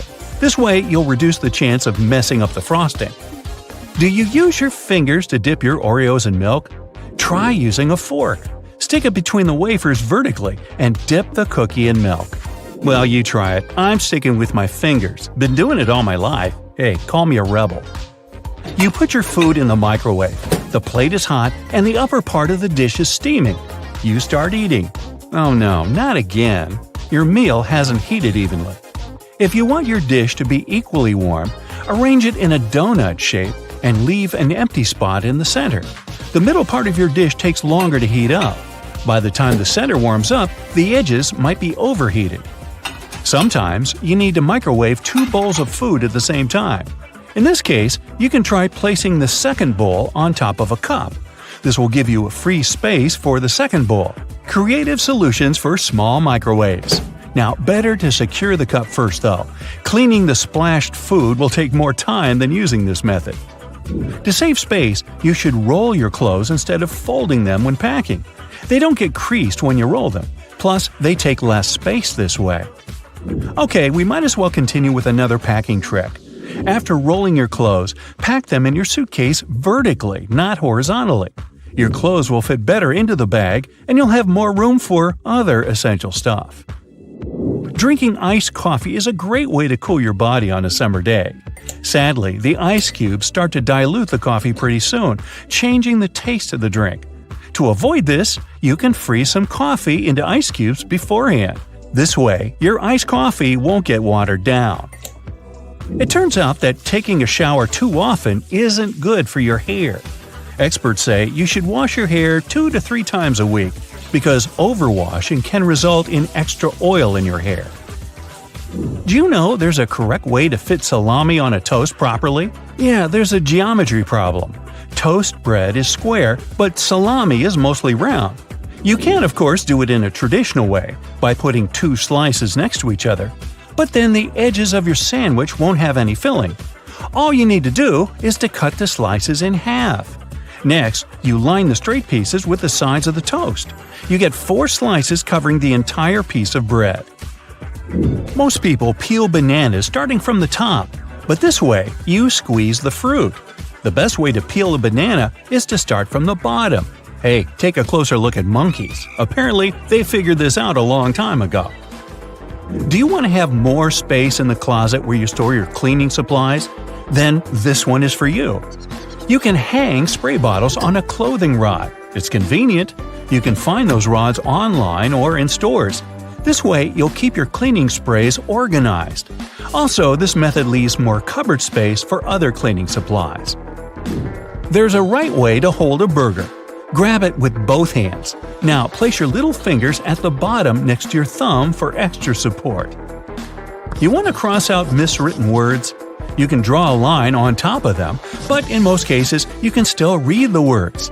Instead of scribbling some lines, just write a bunch of random letters on the top of the word you want to cross out. Problem solved.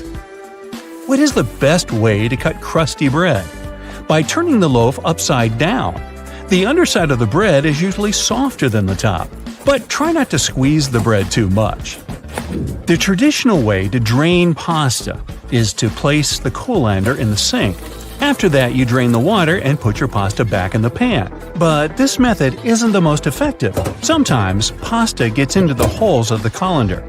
The second option is less difficult.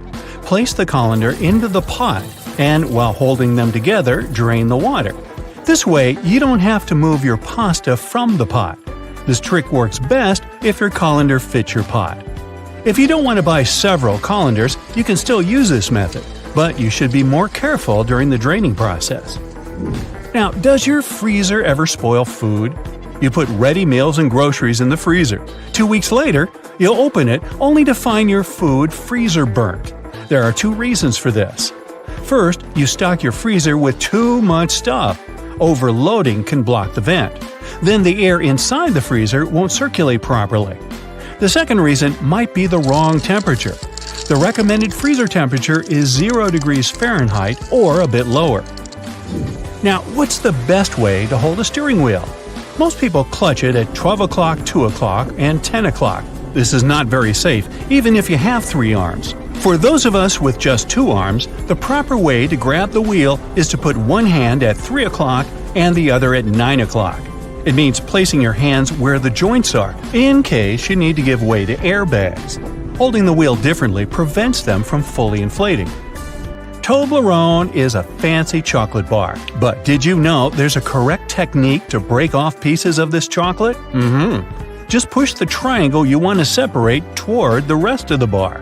Who would have thought? Pringles are another hard-to-eat but delicious thing. While trying to dig a piece out of the can, don't shove your whole hand in there. Instead, use a sheet of paper. Fold it lengthwise and slide it into the can. Then gently pull it out, together with Pringles. Now you have a tray of crispy goodness. Ladies and gentlemen, please welcome our special guest today, the garbage bag. Canadian inventors created this irreplaceable household item about 70 years ago. Today, it comes in a huge variety of shapes, colors, and sizes. And if you think it can only serve one basic purpose, I have a big surprise for you. It can even prevent you from unwanted communication, but more on that later. What if I told you that you've been using your garbage bags wrong your entire life? If you take a closer look at it, you'll probably notice that the seam is inside out, and it's not by accident. In fact, you're not supposed to shake up the bag to open it. You gotta place the bag over a garbage can like a hat, and then just push the middle of the bag down to the can. No worries, you're not the only person who didn't know that. This eye-opening trick went viral online and got millions of views. Imagine that you need to dye your hair, paint walls, or mold a clay mug immediately, but you don't have a protective suit on hand. Here comes the good news. You can make one out of a plastic bag. It will take you less than a minute. Just find a bag wide enough to fit your torso. Cut one hole in the bottom of the bag for your head and make 2 holes for the arms on the sides. Voila! Feel free to make a hat from another plastic bag to protect your hair. When the job is done, you can wash this handmade suit and reuse it. Our next hack is for those who don't like to waste money. You can use a real plastic bag instead of a raincoat that looks like a plastic bag anyway. Just make a round cut for your face and you're ready to go. You can reuse it as many times as you want. You can use a plastic bottle to create a recycled bag dispenser. Take a large bottle. It can be either a bottle of soda or washing gel. What matters is its shape. It must be straight so you can easily store bags inside it. Wash the bottle, dry it, and cut off the bottleneck and bottom. Turn it upside down. There you go. Your bag dispenser is ready. You can use your imagination to paint and decorate your DIY project with stickers and lettering to your taste. When the design is ready, attach it to the back of the bottle and stick this holder to the wall in your kitchen or one of the cabinet doors. Imagine you've been planning a perfect hiking weekend for ages. But when you actually get there, it starts raining. Don't rush back home. Plastic bags will serve you well if you need to put your clothes or equipment on wet grass. Also, you can make an emergency sleeping bag cover using a large garbage bag. After the rain, it will serve as a nice mattress to lay under your sleeping bag to protect it from moisture and provide an additional layer for a cozy nap. Just fill the bag with some soft leaves and straw that lie on the ground, and there you go. A large garbage bag can be your best friend when you're camping with friends somewhere in the wild. You can turn it into a temporary handmade shower, toilet, or even a dressing room out of it. Just hang it on the tree and no one will spy on you. If you went for a walk wearing a pair of your favorite shoes that get wet easily, here's an easy tip to keep your socks dry. Put plastic bags over your socks. Tuck the edges of the bags into your socks or trousers, and then put your shoes on. There's one obvious drawback though. Feet can slip inside the shoes, so be careful. These plastic socks are also handy when you're trying to put on tight jeans that usually make your feet stick inside them. Have you ever had your bag torn at the worst possible moment? A plastic bag with handles can become an emergency backpack. Just place your stuff inside the bag, put your hands through the handlers, and you're ready to go. A garbage bag is also a good material for book covers. You can reuse multicolored bags to create a unique pattern for your favorites. You're moving to a new house and packing all your belongings. Suddenly, you run out of boxes. Sounds familiar? No problem. Grab a package of large garbage bags and pack the remaining stuff. Unlike boxes, this packaging will protect your property from rain or snow. Garbage bags are especially good for packing blankets, pillows, and stuffed toys. If you need to make a vacuum packing for your clothes or stuffed toys, simply put your belongings in a trash bag, place a tube from your vacuum cleaner inside the bag, and then turn it on. The vacuum cleaner will remove all your excess hair from the bag, and you'll save space in your suitcase or basement. Someone really special has invited you home to cook a romantic dinner together. Finally, you want to show all your extraordinary cooking skills, but your special someone doesn't have an apron, and you don't want to mess up your new outfit. No worries. Make an emergency apron using a large garbage bag. It will surprise that special someone even more. Speaking of stylish outfits, are you familiar with the term garbage bag dress? Celebrities and famous fashion brands shock the audience with outfits looking like trash bags from time to time. Some of them actually make outfits using garbage bags like fabric. It's a popular option for young artists who can't afford to buy and use expensive fabrics. Garbage bags are very flexible, so they are a useful material for making patterns for future outfits. When it comes to garbage bags, the DIY project's possibilities are almost infinite.